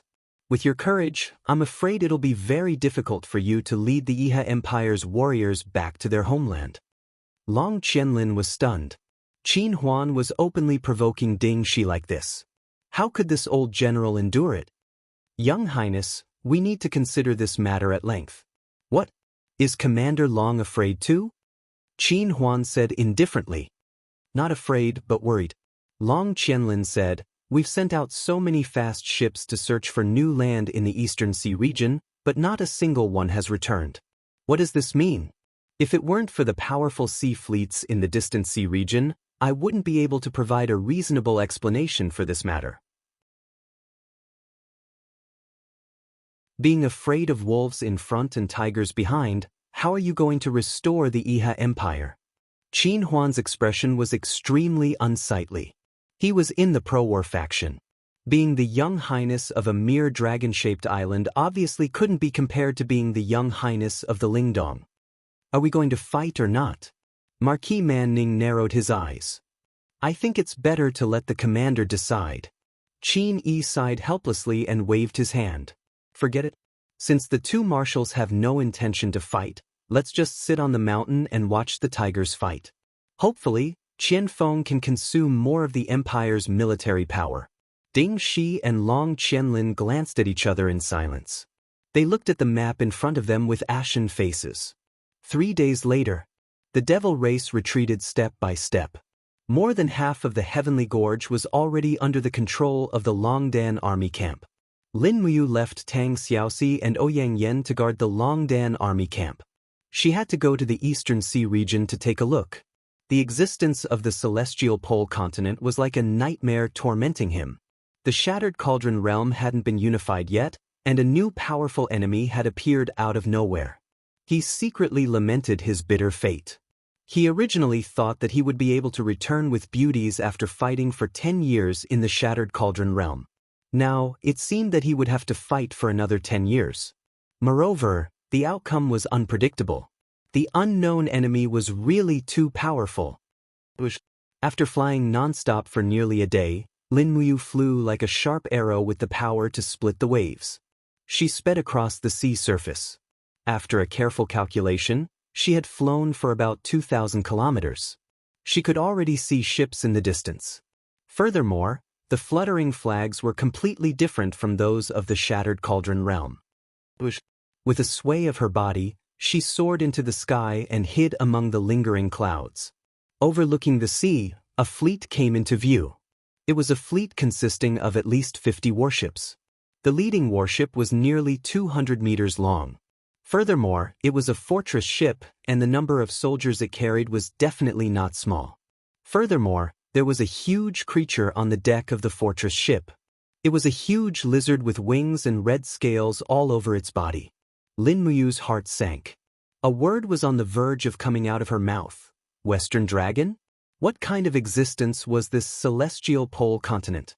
The flag fluttered in the sea breeze. It was a war flag with red clouds on it. Lin Muyu didn't know which empire it belonged to. She knew almost nothing about this place. She didn't care about that anymore. She had to understand this place first. Lin Muyu's heart was as clear as a mirror.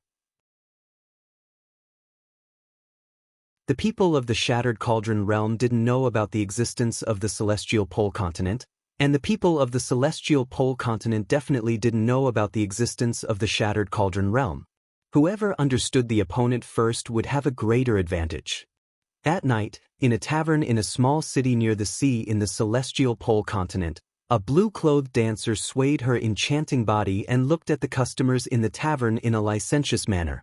She sang an unbearable song, and customers would throw copper coins or even silver coins onto the stage from time to time. There were even bold customers who walked up to her and struck up a conversation.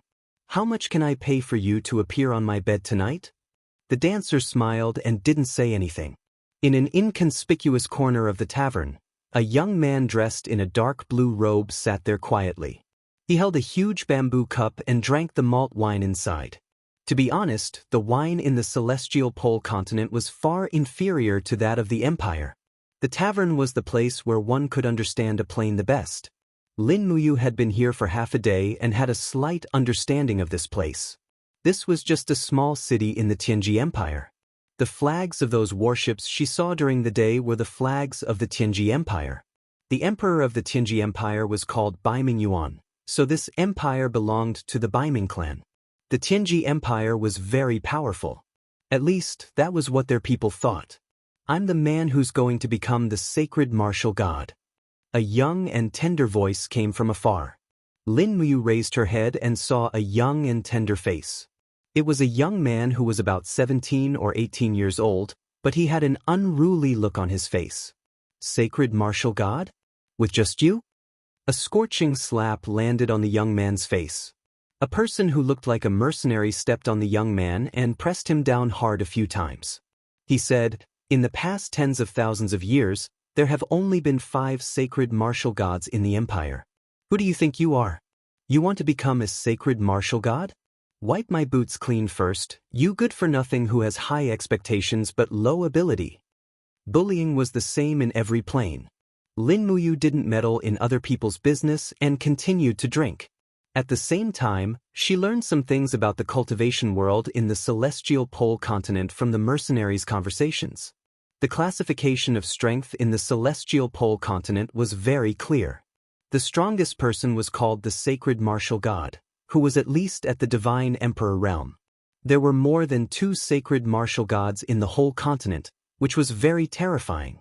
Next were the sacred martial kings and sacred martial venerables, who had the strength of divine kings and divine venerables.